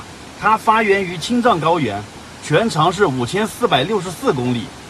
今天我来到黄河边，看着奔涌向前的黄河水，一股豪迈之情油然而生。此时此刻，我真想说点什么。曾经大诗人李白说：“黄河之水天上来，奔流到海不复回。”诗人刘禹锡说：“九曲黄河万里沙，浪涛奔波自天涯。”也有人呢，吟出了《黄河颂》啊。我站在高山之巅，望黄河滚滚，奔向东南。惊涛澎湃，掀起万丈狂澜，浊流婉转，结成9曲连环。从昆仑山下奔向黄海之边，把中原大地劈成南北两面。黄河，你是中华民族的摇篮，5000年的古国文化从你这儿发源。多少英雄的故事在你的身边扮演。黄河，你伟大坚强，像一个巨人出现在亚洲平原，用你那英雄的体魄筑成我们民族的屏障。来到黄河这里啊，必须得朗诵一首诗，表达我内心的心情啊。这个瀑布因为处在山西和陕西的分界线呢，所以去2个省都可以看啊。好多人会纠结，到底是来山西看好呢，还是去对面的陕西看好一点呢？我是觉得山西这边位置更好啊，因为它离这个瀑布更近。另外一个价钱比那边便宜，他们门票都是100块钱，但是陕西那边啊，景交车是40块钱往返的，山西这边是20块钱往返，所以能省20块钱。大家看这边激起的水雾全都飘到陕西那边去了啊，所以在那里看的人都打着雨伞呢，不然身上就全湿了。另外，陕西那个半山腰有一条沿黄河的公路啊，我看好多汽车呀，都停在那个公路上看呢。前段时间是不是把那个公路边上围上铁皮了？现在好像也拆掉了啊。你看那里就有人停着车在那里看呢。这个地方居高临下呀，看这个瀑布更清楚，也不用花钱，就是有可能造成交通堵塞呀。在这里骑个毛驴拍照不错的啊，还穿上这个红色的衣服，戴上红头巾，就像是本地的农民一样，本地的村妇啊，很有特点，20块钱。旅游出来了，这门口好多卖梨卖苹果的啊。我昨天就买苹果了，在我住的那个酒店，人家不是送了2个苹果让我尝的吗？我吃完以后觉得还挺好吃的，所以走的时候就买了这一箱。这一箱上下2层啊，一层有9个，2层18个，80块钱，这相当于一个4块多钱呢啊。不过这个苹果确实是挺好的，看这个苹果红扑扑的啊，刚从冷库里拿出来，都挂霜的呢。贵就贵点吧，贵点好吃也行。好吃。这种脆的苹果，壶口瀑布就参观到这里了，拜拜。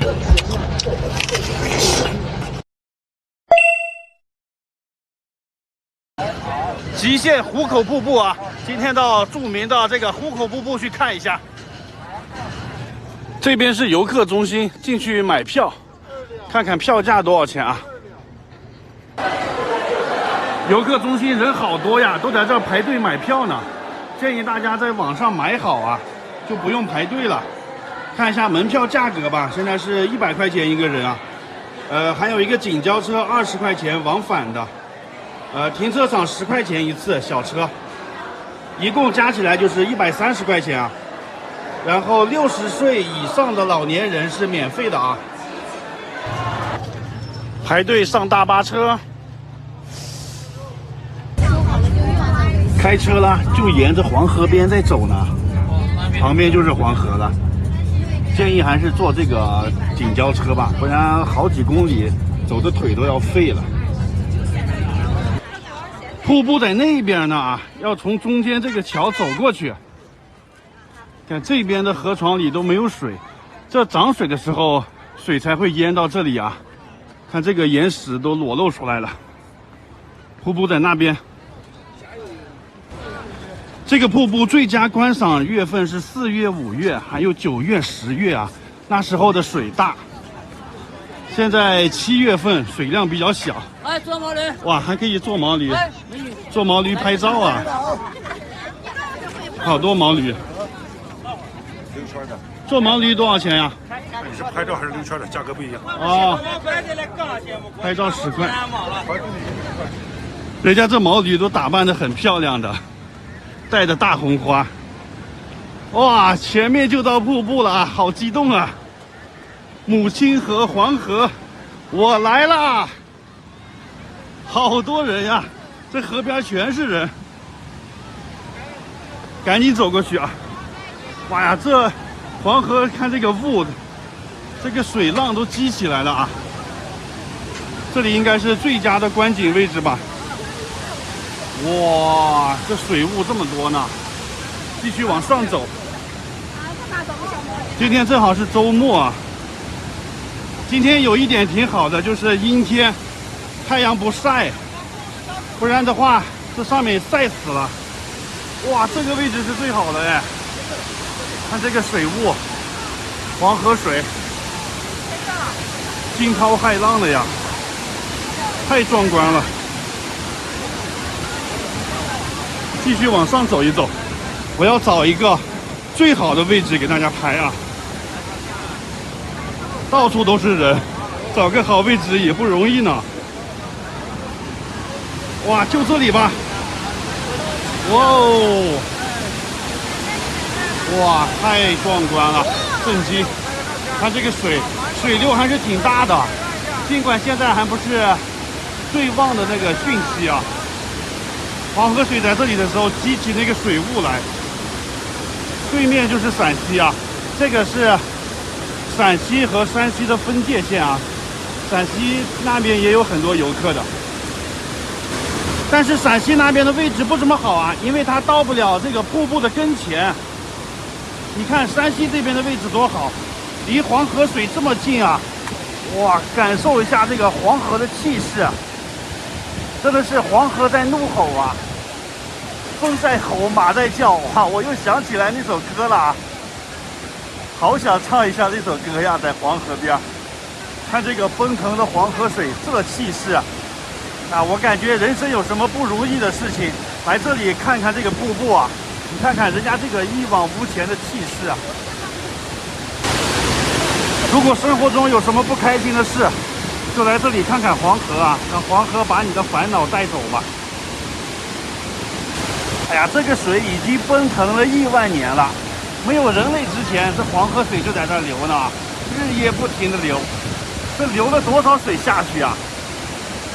黄河流经8个省份啊，到这里的时候，千里黄河一湖收。为啥叫壶口瀑布呢？你看那个上游那个河面非常宽，有400-500米呢，然后流到这个地方的时候啊，突然之间收到40来米了，就像一个茶壶的嘴一样啊，所以叫做壶口瀑布，太有气势了啊，就像煮沸的水一样，这个水啊。黄河水果然是黄的啊！黄河之水天上来，奔流到海不复回。我用无人机飞一下吧，带大家看看壶口瀑布的壮观景色。黄河是我们的母亲河，它发源于青藏高原，全长是5464公里。今天我来到黄河边，看着奔涌向前的黄河水，一股豪迈之情油然而生。此时此刻，我真想说点什么。曾经大诗人李白说：“黄河之水天上来，奔流到海不复回。”诗人刘禹锡说：“九曲黄河万里沙，浪涛分波自天涯。”也有人呢，吟出了《黄河颂》啊。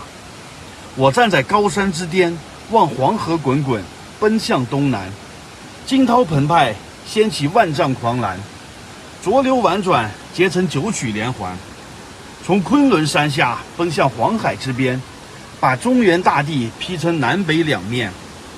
黄河，你是中华民族的摇篮，5000年的古国文化从你这儿发源，多少英雄的故事在你的身边扮演。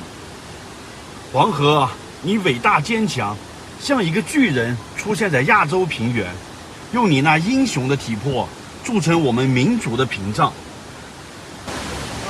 来到黄河这里啊，必须得朗诵一首诗，表达我内心的心情啊。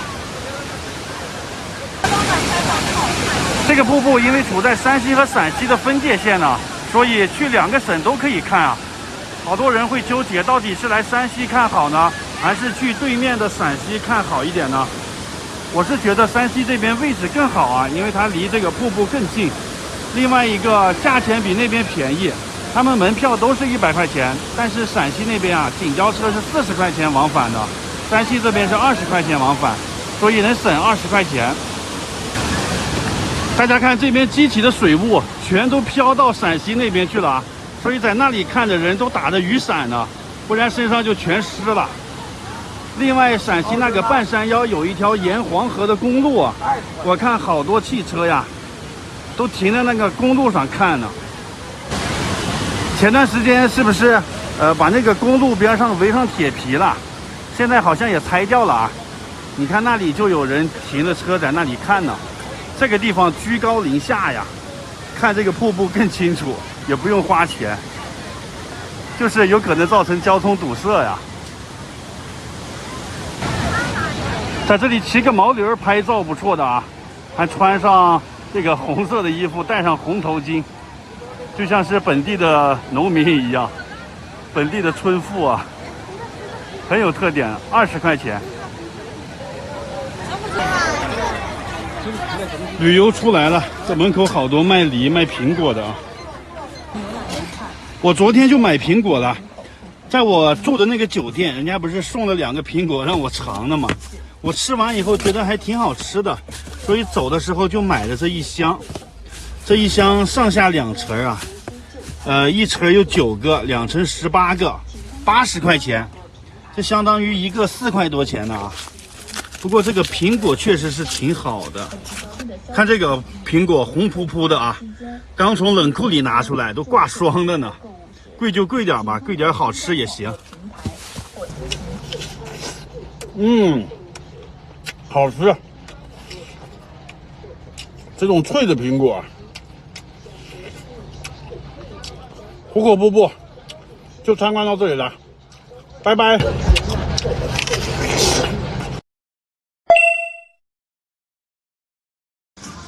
大家好，我现在在山西的河津市啊。昨天去黄河边看了著名的壶口瀑布了，顺流而下几十公里啊，就是这个龙门景区。一跃龙门，身价100倍增，到这里去转一转啊，门票60块钱。这个景区不用爬山的，坐这个魔毯就上山了，太节省体力了。你看旁边就是黄河了啊。哎呀，边上山的过程中边欣赏黄河美景，我相信山顶的风景会更好啊。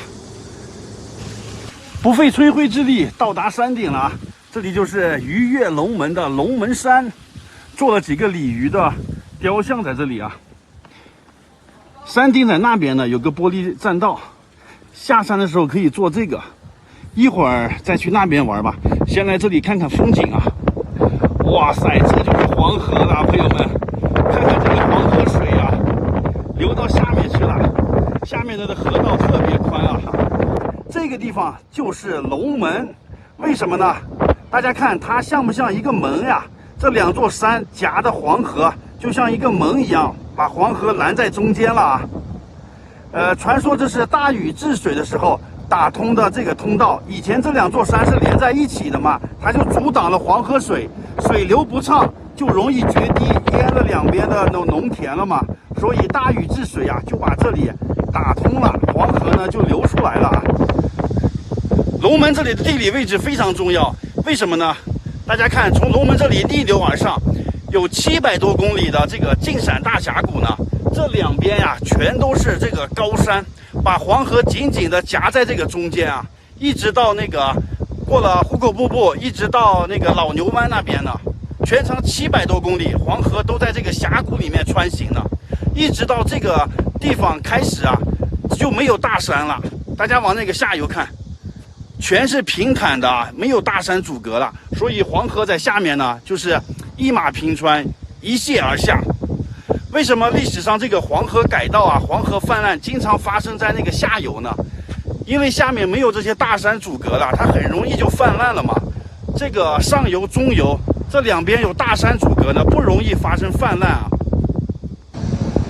而且这个地方啊，它是山西和陕西的交界处啊，黄河的对面就是陕西啦。哇，大家快看，这里有个火车开过来了，这是拉煤的火车啊。然后那里有一个高速公路的那个跨河大桥，哇，那个桥壮观啊！我昨天开过那个桥了，5块钱的过桥费啊。看那里黄河边，还有人在钓鱼呢，是陕西那边的。车停在这里啊，然后来黄河边钓鱼。这里最有名的就是黄河大鲤鱼。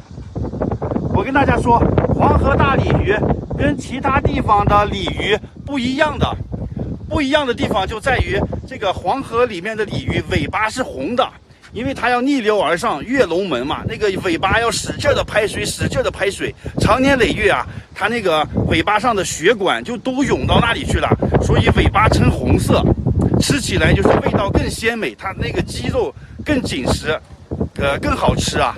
别的地方的鲤鱼你看吧，那个尾巴没有红色的啊，只有黄河这边才是有红尾巴的大鲤鱼，所以这里的黄河大鲤鱼卖得很贵的啊。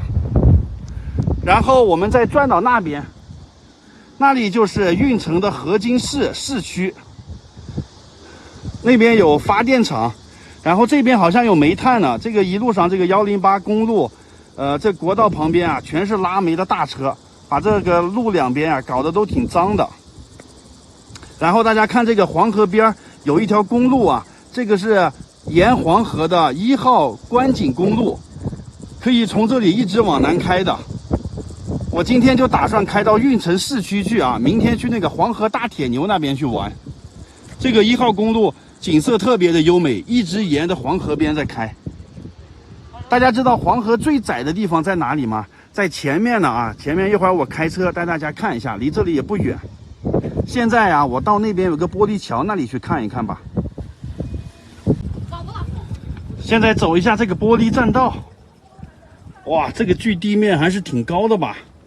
应该有个20-30米，反正还有点小吓人啊。中间是个大圆盘，围着这个圆盘转一圈，看看风景。又是换了一个角度看这个龙门，哇，站在这个地方和后面的大桥合张影挺不错的。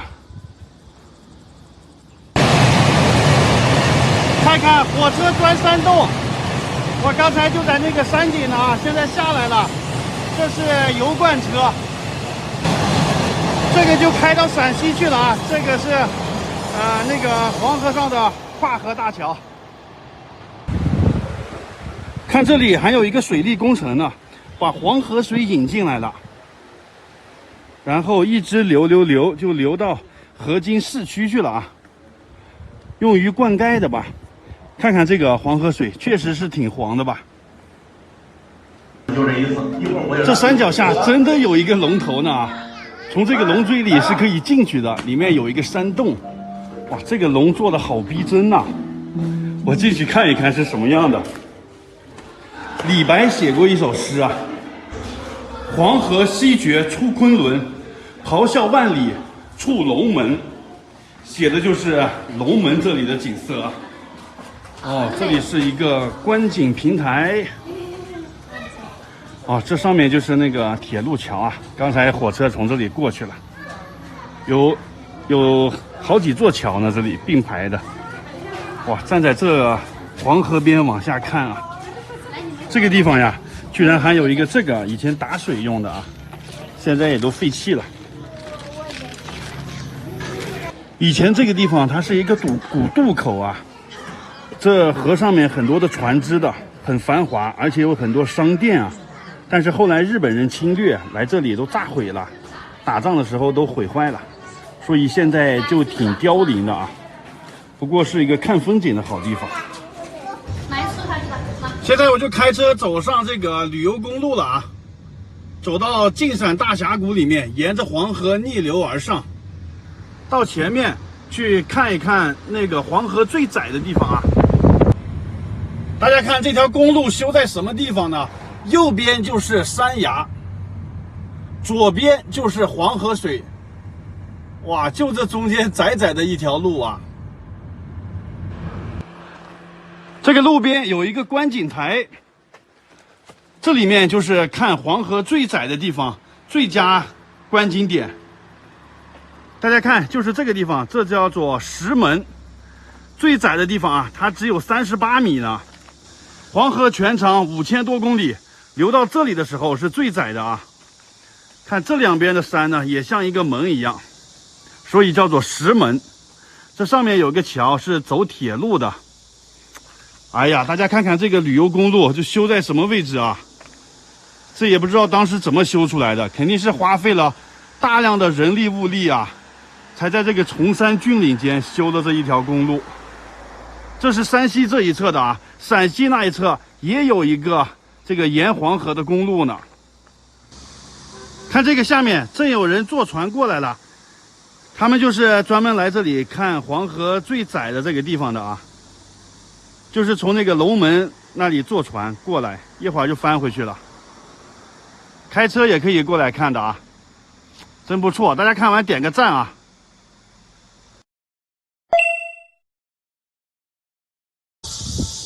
大家看我身后，这就是天下黄河第一楼，也是中国4大名楼之一的鹳雀楼啊。我们上小学时候学的那个登鹳雀楼，写的就是这里啊。欲穷千里目，更上一层楼。大家都学过这首诗，但是鹳雀楼里面是什么样的，很多人还不知道啊。大家把更上一层楼打在评论区，今天我就带大家进去转一转啊。也祝大家的生活和工作能够更上一层楼。出发！这边是售票大厅，进去先买个票。鹳雀楼的门票54块钱，现在60岁以上的老人是免费的。鹳雀楼位于山西运城的永济市呢，这个地方是3省交界的地方，山西、河南、陕西交界啊。检票进来，往前走。这有一大片的水池子呢，今天太阳特别大啊，大家听这个树上的知了叫呢，叫的声音特别大。这个园子里面好大呀，走到鹳雀楼那里都有1公里啊。这水上面可以玩水。从这广场上走过去啊，哎呀，这么空旷的广场，连个遮阴的地方都没有，真会挑日子呀。这么大的太阳登鹳雀楼，我也是醉了。走到鹳雀楼下面了，哇，这个楼建的真是高大宏伟啊！它总高是73.9米，一共有6层啊。这个是后建的啊，之前的呢已经战乱毁坏了。这里面现在是装的电梯呢啊，跟那个武汉的黄鹤楼差不多，都装上电梯了。好多台阶啊，走上去。这是一座仿唐的木质的楼啊，你看全是用木头做成的，木头柱子啊，不可思议。哇，这里面好凉快呀，和那个外面形成鲜明的对比。这是1楼，1楼是一些展览啊，这边展示的当时王之涣写下这首诗的一些情景啊。然后这边呢展示的是蒲州古城当时繁荣的景象，因为这个地方在古代的时候是属于蒲州。现在直接上2楼去吧，这里面还挺大的。对了，还没有说它为什么叫鹳雀楼呢？因为它这个房檐下呀经常栖息的很多鹳雀，所以叫鹳雀楼啊。从这边上楼，这边有2个电梯，这里也可以走楼梯。坐电梯直达6楼了啊！哇，一出来一股风啊，好凉快呀！哇，一出楼梯，看这景色，毫无遮挡啊！这视野太宽阔了啊，极目远眺，可以看得很远。看前面，这就是黄河呀。这个黄河水在这一片还是挺宽的吧？这就是我们的母亲河啊。在这里欣赏一场日落应该不错的啊，那个太阳的余晖洒在这河面上就变成金黄的了。河的对面啊就是陕西，应该是关中平原吧。你看这一片的土地啊，非常的平整，沃野千里，毫无遮挡呀。哇，这边这是种的什么呀？绿油油的这一大片，看着真养眼啊。大家看远处有一个高山，那个是中条山啊。中条山的后面就是河南了，后面这个地方是潼关。黄河流到这里的时候，在中条山这里就拐了个弯，往东流了啊，所以这里是黄河拐弯处。这地方的景色真是绝了啊！怪不得大诗人王之涣能在这里写出这么有名的诗呢。白日依山尽，黄河入海流。欲穷千里目，更上一层楼。哇，这首诗也是绝了啊！它的寓意非常好。然后再去那边转一转吧，这游客还挺多的。这楼上风很大，特别凉快啊。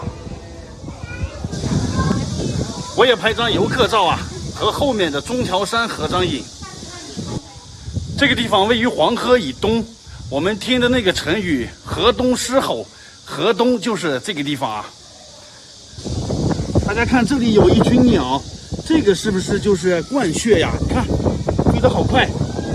看，这个鹳雀啊，它是一种水鸟，因为黄河边有很多滩涂，有很多这种水湾，所以它们在这个滩涂上面抓东西吃。然后看这里，哇！大家想过一个问题没有？古代的人为什么要在这平原上建一个这个楼呢？主要就是军事作用啊，因为这个地方的军事位置太重要了，三省交界，黄河大拐弯，所以建一个楼呀，它就可以登高望远，观察对面的情况啊。主要就是军事作用，最早建于那个北周时期啊。这外面看的差不多了，到里面看一看吧。里面是休息的地方啊，有一套编钟，坐在这里休息。好，下去了，坐电梯下去了啊。还有2楼、3楼、4楼就不看了，直接略过。还是到3楼来看一下吧，因为3楼有这个黄河大铁牛的雕像呢，这也是我们小学课本里学过的啊。这个大铁牛现在放在那个博物馆里面，博物馆现在礼拜一不开门，所以很遗憾去看不了真的啊。但是这里有这个仿制的，它比那个真的小1/4啊。这是唐朝开元年间铸造的铁牛啊，唐朝最鼎盛时期铸造的这个铁牛。永济这边一共有4个铁牛啊，最轻的55吨，最重的75吨啊。铸造这几头牛，据说用了当时唐朝全国生产铁的4/5呢啊，是个国家工程，就反映出唐朝时候这个冶铁技术非常高超。这里还有一头牛，这个牛当时是干啥用的啊？为什么要铸造这么重的这个铁牛呢？它因为当时黄河上面有一座浮桥，用这个铁牛啊就是拴浮桥的。固定那个桥的啊，但是有一年那个黄河发大水，就把那个桥冲断了嘛，然后这个牛啊就陷在泥沙里面了。我们上学时候不是，官府召集能人志士，看谁能把这个铁牛从黄河里打捞起来嘛，学那个文章。最终还是一个和尚出的主意啊，他先把船里面装满了沙子，把船开到这个铁牛的上面。然后让人进去，把绳子拴在牛身上，拴好以后，把船里面的沙子都铲掉，船就会往上浮嘛，所以就把这个铁牛拽起来了啊，靠这个方法打捞起来的。刚开始不是找这个铁牛也找不到吗？很多人去那个黄河的下游去找了，找不到。最后那个和尚说：“你们去上游找吧。”果然找到这个牛了。你们知道为什么去上游找吗？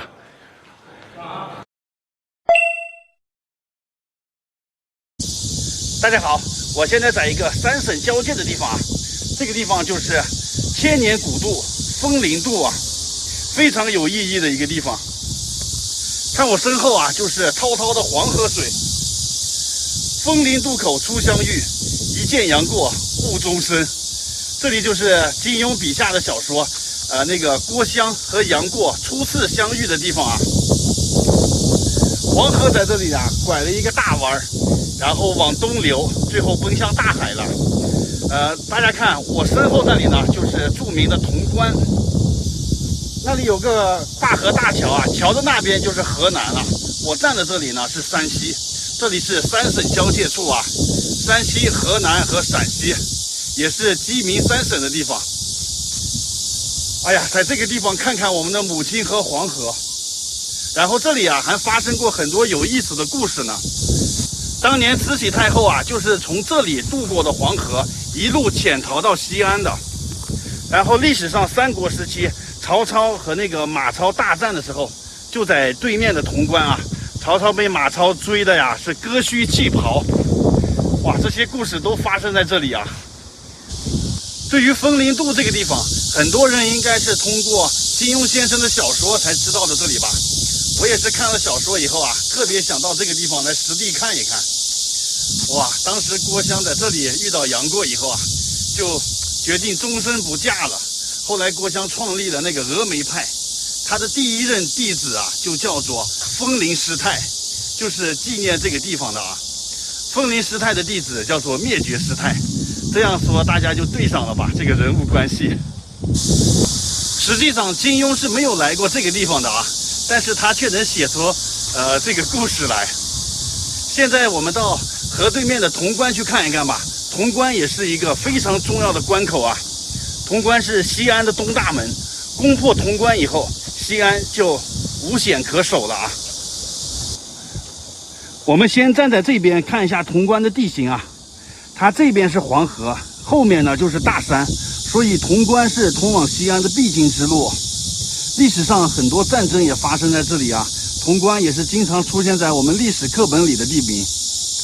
比如说那个刘邦、项羽争天下的时候，刘邦就是首先通过潼关进入的西安啊。然后那个唐末那个安史之乱的时候，安禄山也是领兵啊从这里攻入的西安，所以这个潼关是个兵家必争之地啊。现在我们就开车到对面的潼关去看一看。这里就是枫林渡黄河大桥了啊！哇，走出这个桥就出了山西了。大家看，桥的右边是陕西，桥的左边是河南，哈哈，三省交界呀。这个桥上面啊，双向两车道。看桥头的陕西人民欢迎您，潼关古城往右转，到陕西了啊。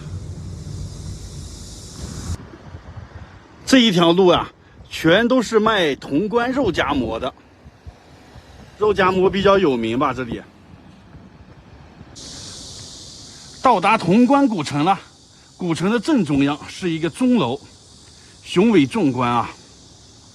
直接把车子停在那里，古城可以直接开车进来的啊，没有什么游客，随便转一转吧。确实是没有人呐。大家看这个街道上，哇，一个人都没有，好奇怪的感觉呀！也不要票啊，随便逛。全是这个古建筑啊，古色古香的，环境还不错呢，挺干净整洁，就是缺少人气啊。转到这边有没有？我找一个观景的那个楼啊，应该是在这上面吧。走到潼关的城楼这里了，哇，这个以前啊，它是潼关的西大门，盖的真是雄伟壮观啊！不愧是这种有名的大关，派一员武将守在这里啊，就可以截断长安到洛阳之间的通道。我爱潼关啊，这里拍张照挺不错的。现在这上面啊是一个博物馆，但是也没有开放，到这上面看看风景吧。这个城楼后面还有一大片的以前潼关城的遗址啊，现在没有房子了，但是地址还在那里呢。看，转到这边，这就是黄河了啊，朋友们。刚才我就是从那个河对岸过来的，河对岸是那个枫林渡嘛。然后再转到这边看，这就是那个黄河大拐弯的地方啊。哇，以前呢黄河是南北向的流呢，到这个地方突然之间往右转，变成这个东西向的流的方向了啊，大拐弯。然后下面呢是那个潼关的那个古刹的这个城楼，再往那边走就是华山了。哎呀，这个地方居高临下看风景真好啊，视野很开阔的。大家再往这个方向看，这里有一条河流汇入黄河了，这个呢就是著名的渭河。渭河是黄河的第一大支流啊，第二大支流是我们山西的汾河。这个渭河也很多故事的啊，姜太公钓鱼就在渭河边了嘛。而且泾渭分明，就是有这个渭河啊。哎呀，这里还是挺多故事的啊。然后从这里再看看我们山西的那个美好景色吧，很多大风车，那大风车怎么不转呢？现在居高临下，我们再看看这条黄河啊，确实是非常的黄啊，泥沙很多。黄河本不黄，只因为容纳百川才变了模样，就像我们的母亲一样，只因为生儿育女啊，所以才变得沧桑。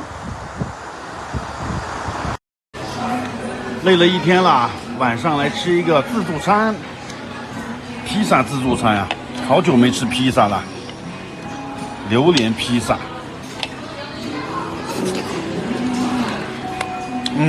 太香了，我喜欢吃榴莲的啊。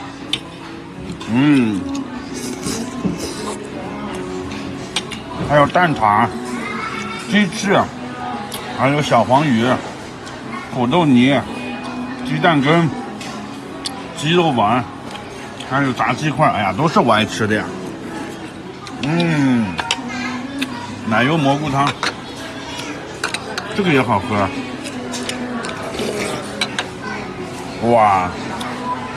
一个人吃饭呀，这种自助餐是最好的选择了。一会儿吃完饭，我就要往河南那个方向开了，就先不去陕西了，因为陕西现在西安呀、华山呀，还是兵马俑什么，都是人满为患啊，游客特别多，住宿价格什么都挺贵的。所以我打算先去河南，再去河北，再去内蒙，然后再转回陕西来。等于是前2天那个规划呀，我现在反个方向这样转啊，这样就可以错开这个暑假的高峰期。一会儿吃完饭就去河南的三门峡呀，从三门峡再转到我们山西的晋城、长治，然后转完太行山就一路去河北了。我这个行程都是随时在变的，随时在调整啊，根据实际情况一直在调整。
创作的这个不朽的作品。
见树不见村，闻声不见人，世界之大无奇不有，你敢相信吗？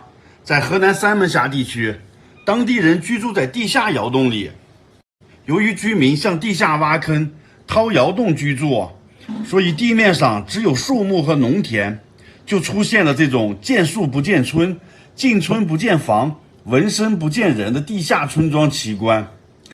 这就是地坑院啊，又被称作天井院。它是地平线下的古村落，也是远古时期人类穴居生活的延续啊！哎呀，真是太有意思了！今天带大家去看一看啊！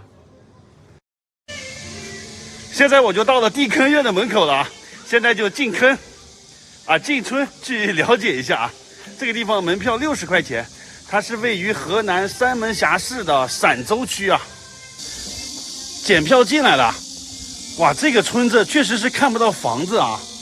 你看看，这地平线上没有房子，都在这地平线下面呢啊！看，这里就是一个地坑院了，哇，都挂满了红灯笼，还是挺漂亮的啊。他们应该是在这个地上挖坑，然后在四周围再打洞啊，住在窑洞里面。这是一个返祖现象吧？这个院子里啊，像类似的这种地坑有21个呢。现在这些院子都连起来了，这一个地坑院里面就住着一家人啊，东南西北4个方向都有房间。现在咱们就走到这个地坑下面去实地看一看吧。但是这个下去的通道啊，在这个地方呢，你看这里有往这边的方向，有往这边的方向，每一个方向就通往一个地坑。它这下面的院子是连到一起的。就从这儿下去以后，不用再出去，就可以串着别的地坑去，就是可以串邻居啊。哇，这就下来了。你看这个红灯笼，这中间居然还有照壁。随便进个房间，我们看一看啊。这里面呀特别凉快，它都是这种黄土的啊，黄土高原上的嘛，这都是修复过的。哇，这里面估计有个20度左右，外面是34度啊，这里面20来度，特别凉快。哦，这个呀是罗家人住的呢，2012年迁出去了，他们家在这住了111年呢，哇塞！然后在这里呀，我居然发现还有一个井呢，哇，以前他们打井啊、打水都在这里就可以打水了。你看看它这是墙里头。还有这些稻杆、秸秆之类的，这样做的这个墙，这样结实一点吧。走去另一个院子看看啊。哦，正中间都是一个天井。这个里面呀，还有这个营造工具的一些介绍，就是展示了这个地坑它是怎么样做出来的啊。这是他们挖坑时候用过的这些工具，各种工具啊，在这墙上挂的展示呢。还可以通到另一个房间，这也是展示这些工具的，铁锹啊、耙子，还有这种镐，还有镢头。哎呀，全是靠人力一锹一锹的这样挖出来的这个坑啊。这一家人啊，挖个2年左右就可以挖好这个房子了，但是可以住好几代人呢，挺划算的吧？但是这种院子，大家想过一个问题吗？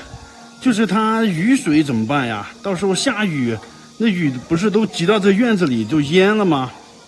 其实人家早就想到了啊！看这里，这里有一口井啊，这个叫做渗井。这个院有多高啊？这个渗井就要挖多深，雨水呢就会渗到这个井里面，然后储存起来。本身它这个地方啊就干旱少雨，下大暴雨的几率啊也非常小。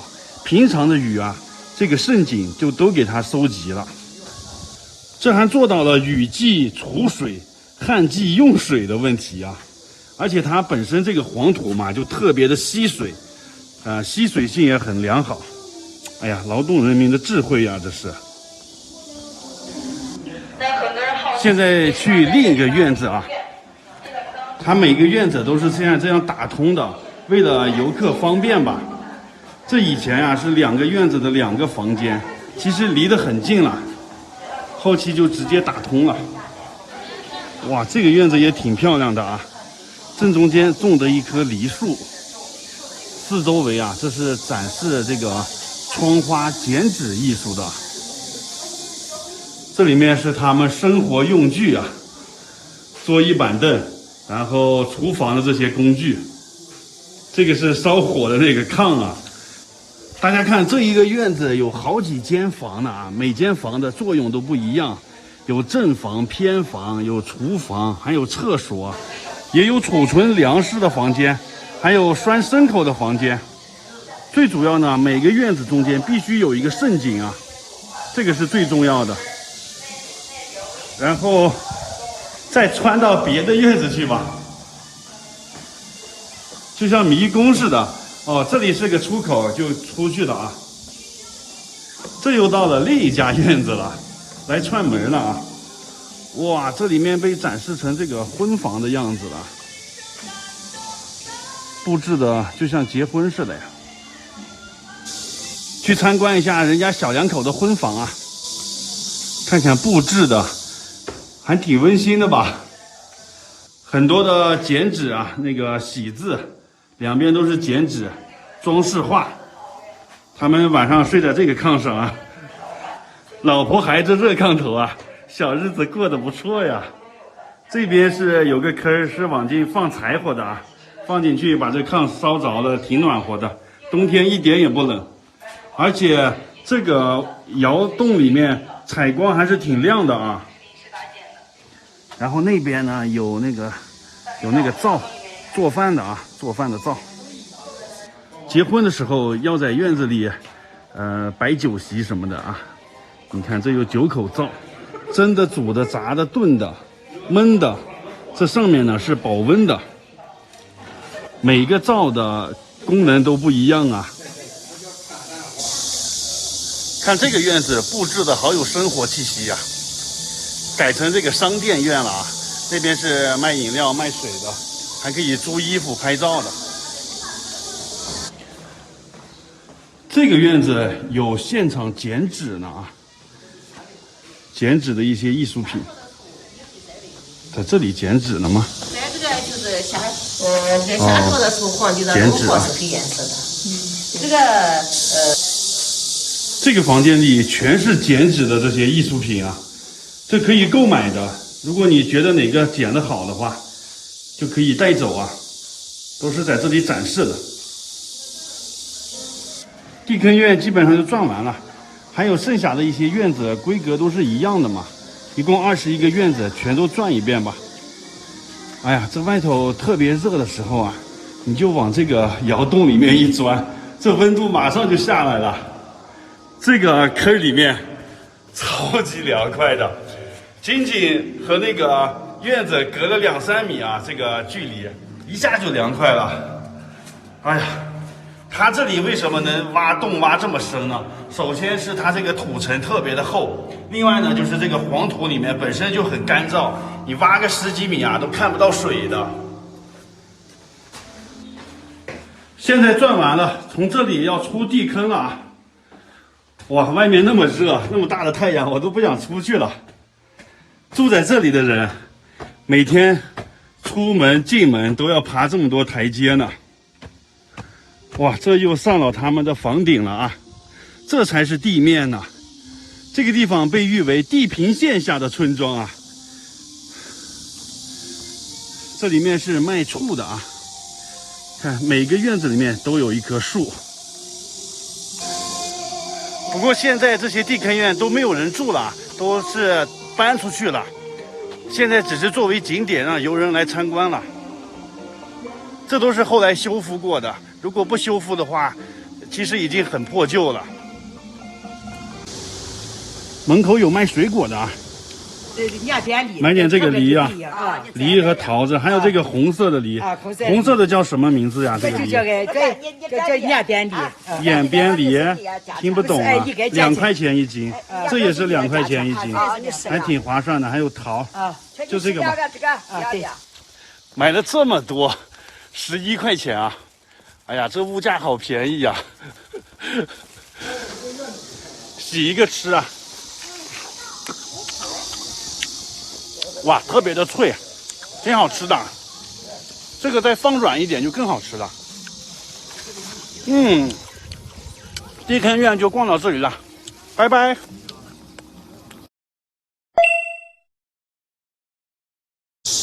大家好，我现在在河南三门峡。我们有个成语叫唇亡齿寒，大家都听过吧？但是还有一个成语叫做假途灭国，这个知道的人就比较少了啊。这2个成语呢，都跟今天我要去的这里有关系呢。国博物馆啊，这是春秋时期距今3000多年的一个小国家。今天进去了解一下它的历史啊，怎么就被别人无缘无故的灭掉了？今天三门峡的温度34度呢，哎呀，要把人烤化了。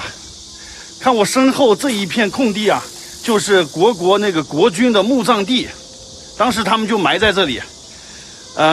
他现在分这个室外的墓地和室内的展览，这个室内的展馆也是在原址上建的啊，直接进去参观吧。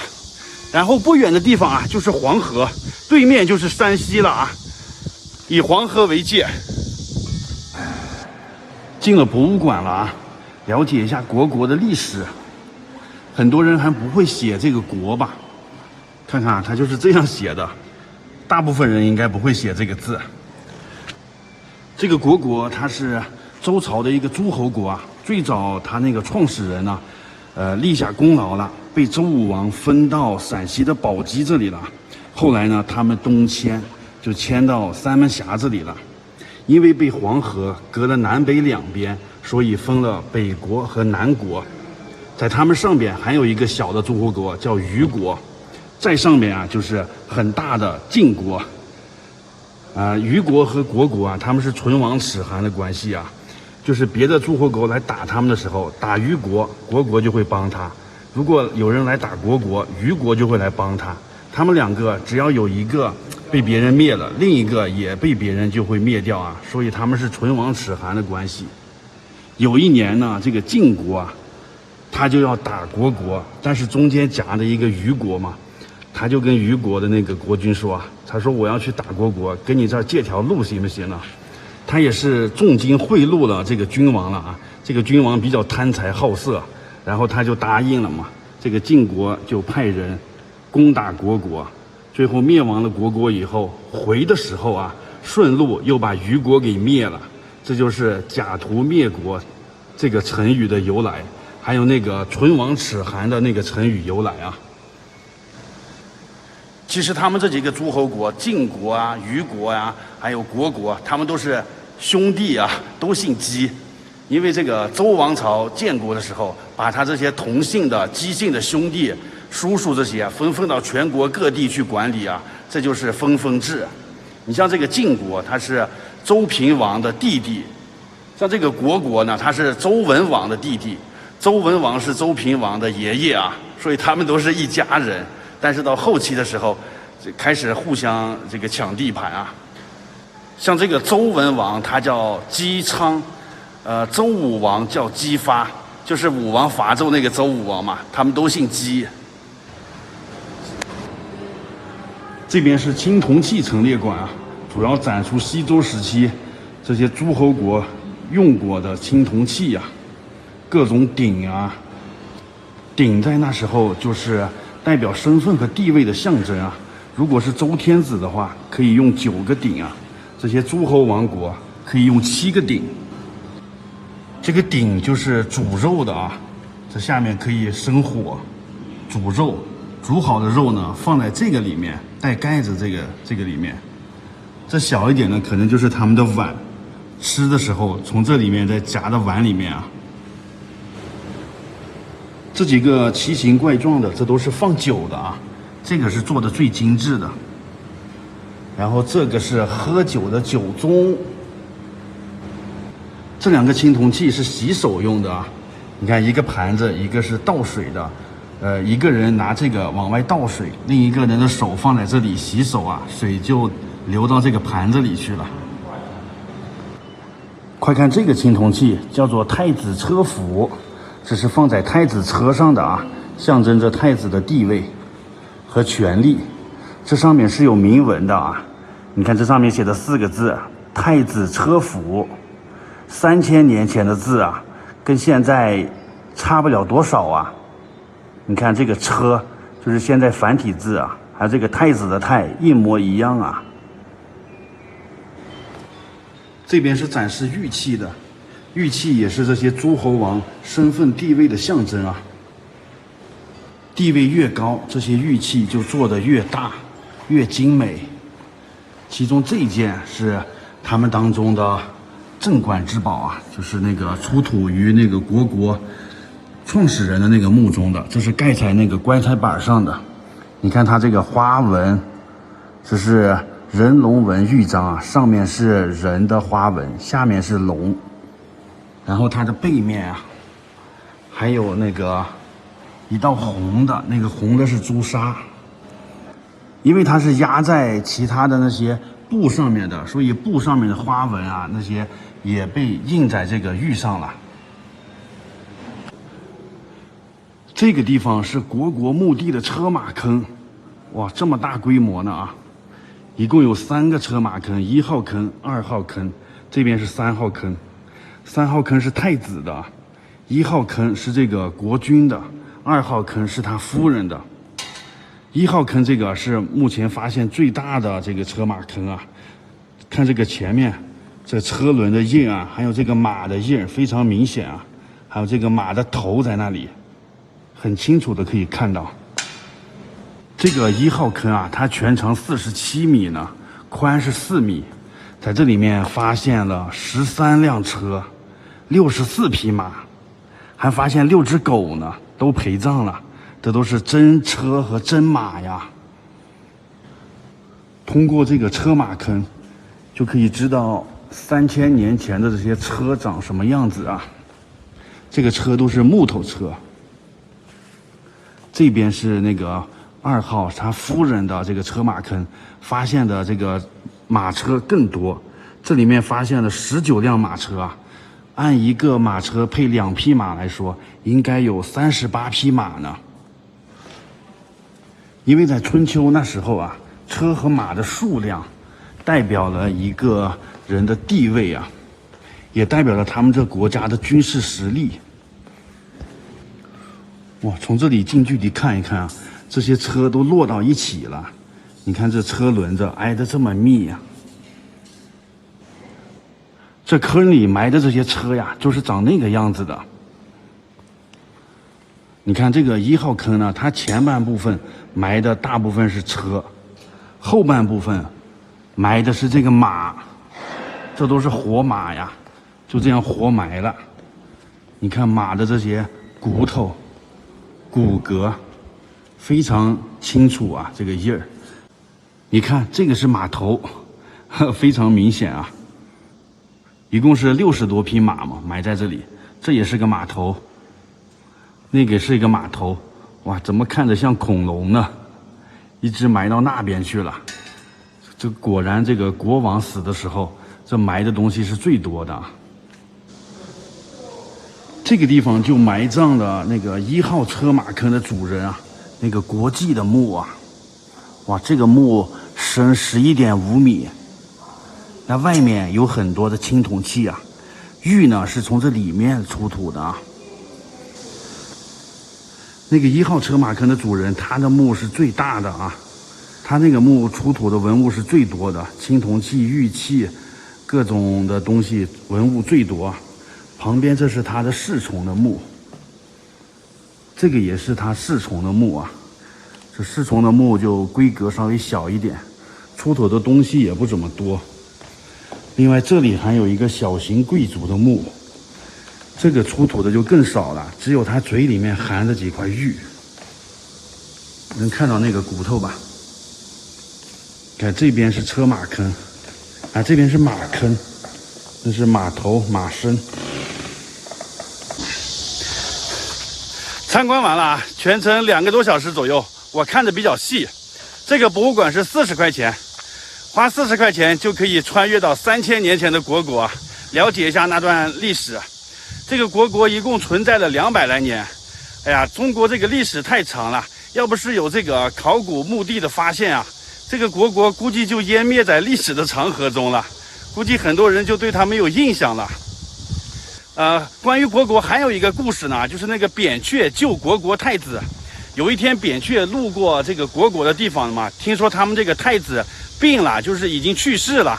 他仔细询问了以后啊，发现这个太子他只是休克了，所以扁鹊就给他扎针啊，进行针灸治疗。神奇般的太子又活了，这是历史记载中明确记录的有的啊。这个国国还是挺有意思的吧。好了，就拍到这里了。大家路过三门峡，有机会过来看一看吧。好，拜拜。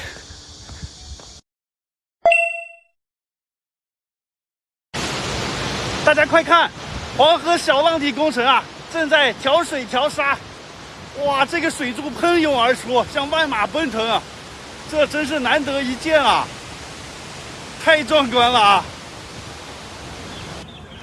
我现在到黄河小浪底了，去看看这个水利工程。买票进来了，这个地方门票是40块钱啊。哇，前面就是这个大坝了啊，你看前面，哇，那边正在往外排沙呢，看这个地方，那个黄色的水啊，连带沙子一起排出来了。这个地方好宽阔呢啊！走到那个跟前去看一看吧。你看那个大坝上写的"小浪底"3个字，这个工程确实是挺大的啊。左边这个地方是拦河的大坝，右边这里是泄洪的出口，哇，它们之间啊还是挺远的。走在这里的第一感觉啊，就感觉什么都是黄的，河水是黄的，栏杆是黄的，地面啊全都是黄土，连那个桥都是黄色的呀。和这个黄河的颜色非常的协调啊。走到桥上面来了，现在开始下雨了呀，看那个天上乌云的，这2天预报的都有雨呢。边走啊边简单说一下这个小浪底的一些基本情况。这个大坝呢是1991年开始建设的啊，然后19年建好的，用了18年的时间。它花费了是347个亿，其中啊有80个亿都是花在了这个移民的安置上，一共有20万人啊从这里移出去了。哇塞，大家快看前面，快看这里，哇，这也太壮观了吧！看大坝出水口这里啊，正在泄洪呢。哇，看这个水像万马奔腾一样啊，这么气势如虹，像黄河在怒吼啊！看这个水里面携带着泥沙从那个口里面喷涌而出，哎呀，这个气势磅礴的呀！你看看这个水雾被溅到多远呢？黄色的这个水呀，哎，我都不知道该怎么形容了，太激动了啊！亲眼目睹这个壮观。就问大家，这个黄河水黄不黄就完了啊？这里的水为什么这么黄呢？因为这个水坝建成啊，它就是主要为了调沙的。上个视频我讲了啊，那个三门峡大坝呢建成以后，它有一个缺陷，就是只考虑了防洪，没有考虑这个排沙。所以建这个小浪底水坝呢，主要就是为了排沙。你知道黄河的一年啊，含沙量有16亿吨呢。这些沙子呀会沉积在这个河道底下，使这个河床就变高了，所以下游的河水呀就变成地上悬河了，经常泛滥嘛。那么怎么样把这些沙子给它冲走啊？就靠这个小浪底水库了。你看它那个流速特别的快，它不光要把这个库区底下沉积的沙子冲走，还要把这个河道里面的沙子给它冲开，让它们一起都冲到海里面去啊！这就是它最大的作用。没有修建这个大坝之前，下游的河床，每年会增高10厘米左右。修好这个大坝以后啊，这么几年的冲刷下来，下游的河床已经下降了2到3米了。所以这个大坝的作用还是显而易见的啊！而且因为它把这些沙子都冲到入海口去了嘛，所以这个黄河的入海口就渤海那地方。那个海岸线啊，已经向外推了1公里了。大家知道那个长江入海口上海那个地方，上海有个崇明岛，那个岛的面积每年都在扩大，就是因为这个沙子就堆积到那里嘛，所以那个岛就变大了。这个黄河入海口也是一样啊，这个沙子堆积在那个入海的那地方，使那个海岸线啊都往外移了。大家来这个地方呀，不能待的时间太久了。大家看我这个身上啊，看这个鞋上被溅的泥点子这么多，我就站了10分钟呀，在这里。你看这裤子上，你看我这个白色的 T 恤上面全是泥点子呀。哎呀，在这里不能穿白色衣服啊，也不能站得太久了，这个沙子全溅身上了。大家看啊，现在起风了。风一来啊，把这泥沙吹得到处都是，哇，感觉更壮观了。这个黄土漫天飞扬呀，那跟前的平台都站不住了，现在大家都跑到这个台子上来了啊。我现在感觉鼻孔都被糊住了啊，鼻孔里全都是沙子，呼吸都有点不畅了。大家看。它有好几个泄洪口呢，现在只开了这一个，这是为什么呢？因为现在已经过了泄洪的时期了，它每年的6月底7月初，那时候会大规模的排水排沙，到时候就会多开几个口一起往外流，更壮观啊！就是赶在汛期之前，把这个水库里的水要多放一点出去啊。现在已经过了那个时候了，你看那个水坝在那个地方呢。它这中间这么长的距离啊，就是给水流的那个通道，所以它流下来才有这么大的这个劲儿啊。走到这个主坝的跟前了啊，看小浪底3个字，哇，这个坝的主体是红色的啊，填的红色的石头。这下面有一个池塘，这里就有台阶可以走到坝上面去啊。但是现在关闭了，你看这里贴了个通知，7月10号开始啊就关闭了。这上去以后就是那个坝嘛，然后那边就是西门，等于现在不让上去啊，那太遗憾了。好吧，不能到坝上面看，那就返回了。虽然上不了大坝，但是这里呢有一个大坝的剖面图，看看这个大坝是怎么做成的啊。大坝的中间啊是用的粘土，两边是堆的石头，它是不是混在一起的啊？它是粘土是粘土，石头是石头。然后这个叫做壤土斜心墙堆石坝，然后在这个坝底正中央的位置啊，打了这个防渗的混凝土。这个坝等于是一个土石方的大坝啊。这个坝高是160米，那个坝顶的长度啊是1667米呢。自从修好这个大坝，下游的防洪能力啊由60年一遇提高到1000年一遇了啊。现在1000年一遇的大洪水也可以挡得住。我不是乱讲的啊，这个地方是有资料的，我看完资料给大家讲的啊。看这里展示了一个汽车啊，这个是坝体填筑时候的主力车型，它是意大利设计生产的啊，专门为大型矿山和土石方建设这种设计的这种自卸汽车。它的这个载重量啊65吨，可以拉30立方米的那个土石方，这样这个斗子可以自己顶起来就把卸货了。哇塞，你看这个轮胎比我都高呢。哎呀，怪不得载重这么大呢啊。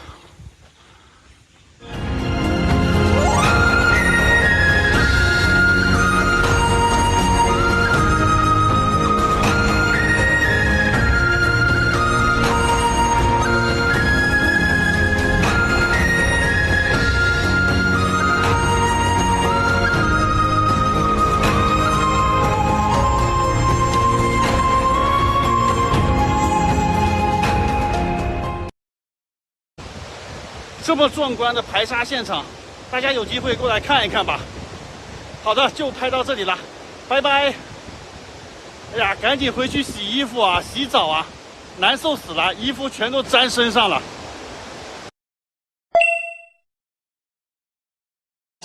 大家好，今天带大家游览皇城相府啊，这是山西大院天花板的存在啊。什么乔家大院、王家大院，在他面前那都是弟弟。因为这个大院的主人是那个康熙皇帝的老师啊，这个是帝师之家，他的主人叫那个陈廷敬啊。康熙皇帝啊都曾经2次下榻过这里，这里也是山西大院里面唯一一个敢在前面加上皇城2个字的地方啊，就是因为皇帝在这住过嘛。今天就带大家参观一下啊，这里就是它的大门了，这里的门票是120块钱。它也是5A 级的景点啊。简单说一下这个陈廷敬他是什么人啊？他不光是皇帝的老师，他还是文渊阁大学士兼吏部尚书。他辅佐了康熙半个世纪啊，当官53年。哎呀，看这个城墙多高呀，就像是城堡一样啊。先去看一下陈廷敬住的地方啊。然后再去看康熙皇帝住的地方，这个房间里面就是他们家的一个宝贝了啊！你看上面的牌匾写的“点翰林”，就是钦点翰林的意思啊，也是康熙皇帝亲自写的，赐给他们家的。这下面呀，就是他们家的3件套了，桌椅板凳。这个椅子呀是紫檀木的啊，后面的屏风是白檀木的，更珍贵，1克檀木1克黄金啊。普通人家真没有这个东西的。然后这边呀是康熙皇帝平时出巡的时候一些仪仗队呀，这是，又是各种屏风这种东西，显示威仪的嘛。然后看这个是叫做官节牌，这就是陈廷敬当过这么多种官啊，工部、刑部、户部、吏部，哎，都是尚书啊，哎，这些官都让他当了个遍。你看这边呢，还有呢，文渊阁大学士、翰林院掌院学士、督察院御史、礼部侍郎、金研讲官。哎呀，这当的官太多了啊！他一共是当了53年的官，其中35年都是康熙皇帝的老师啊。这个院子就是他住的地方，左边是他的书屋，右边是他居住的房间啊。这2个房间是对称的。里面放的一张床，哇，一起床了，直接对面就可以去读书。好，穿过这个中间这个堂，去看看皇帝来了以后住在他们家的什么地方啊？就在正对面这个房间里头。这个院子四四方方的啊，嫔妃们住在2楼，这2边呢住的侍卫啊，皇帝住在正中间这里。看一看吧，特别好奇啊！康熙皇帝2次都住在这个房间呢。正对面是皇帝的画像，这边是文房四宝，这边就是他睡觉的床了啊，看见没有？这个房间不怎么大。那个床有个特点啊，就是通到地下和顶到天上的，所以叫顶天立地啊。只有皇帝的床才是这么高呢。啊，自从康熙住过这个房间啊，别人就不往这儿住了。这个房间也是参观的人最多的啊。这个地方为什么叫皇城的相府呢？就是因为皇帝在这里住过啊。然后他本身呢，陈廷敬是宰相嘛，所以是皇城相府。这是陈家的花园啊，小桥流水，假山，亭台楼阁，环境比较好。从这边就可以上到那个城墙上去啊，到城墙上看一看。城墙上的视野确实好啊，整个这个皇城相府都被城墙包围起来了，就像故宫一样啊，固若金汤。然后站在城墙上就可以看到这个相府的全貌啊。整个相府它其实是分内城和外城的，以这个城墙为界啊，这边是外城，这里边才是内城呢啊。哇，内城这个规模更大呀。内城最早啊是明朝明末的时候他们家就建好了，外城呢是清朝时候建的啊。你看内城最中心有个很高大的楼，这个叫河山楼。你跟旁边的这些房子对比一下，就能显出这个楼有多高呢啊！这个是以前的摩天大楼了，上下呢一共有7层。当地还有个顺口溜是这么说的啊：皇城有个河山楼，半截插在云里头，挡着风儿过不去，伴着月亮不能走。河山楼建这么高有什么作用啊？主要就是堡垒啊，军事防御作用。因为他的先祖在明末崇祯那个年代啊建的这个楼嘛，当时呢全国各地战乱不断，而且附近也有很多的流寇，建的这个楼确实有流寇过来就是抢劫啊。然后他们家人呢以及附近的居民有700-800人就躲到这个河山楼里面去啊，成功的度过了此劫。这个里面能储存很多粮食啊，而且它下面有一口井啊，也可以打水喝，是在里面困不死的。而且我们看它3楼以下是没有窗户的啊，所以从外面想攻入非常的难。现在我们顺着城墙往上走啊，这个地方呢有很多人都不会注意的一个细节啊，它这里呢这个台阶一共有53级，象征着这个陈廷敬当官53年啊。而且有个细节大家发现没有，每一层的台阶都有3个啊，这个寓意着连升3级。当官的嘛，连升3级啊，你看每一个都是。但是当你转过身回来再看的时候，每一层台阶只有1级，这就代表着平步青云啊，一步登天。大家把连升3级打在评论区啊，祝大家工作生活连升3级。